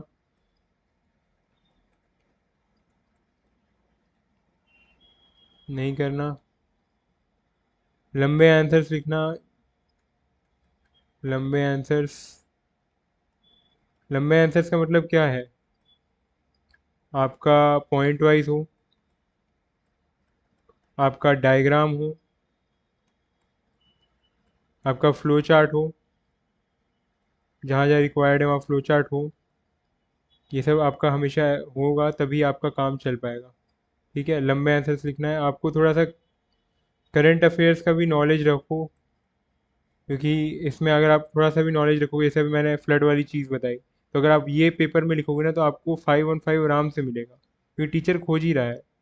या आप कुछ ऐसा बता दो जो पता ही ना हो। प्लस कमेंट वाले बहुत सारे केस स्टडी वाले क्वेश्चन आते हैं। बाकी तो ये इसमें कुछ सही गलत नहीं होता, इसमें आप एक बार नोट्स को रीड कर लो,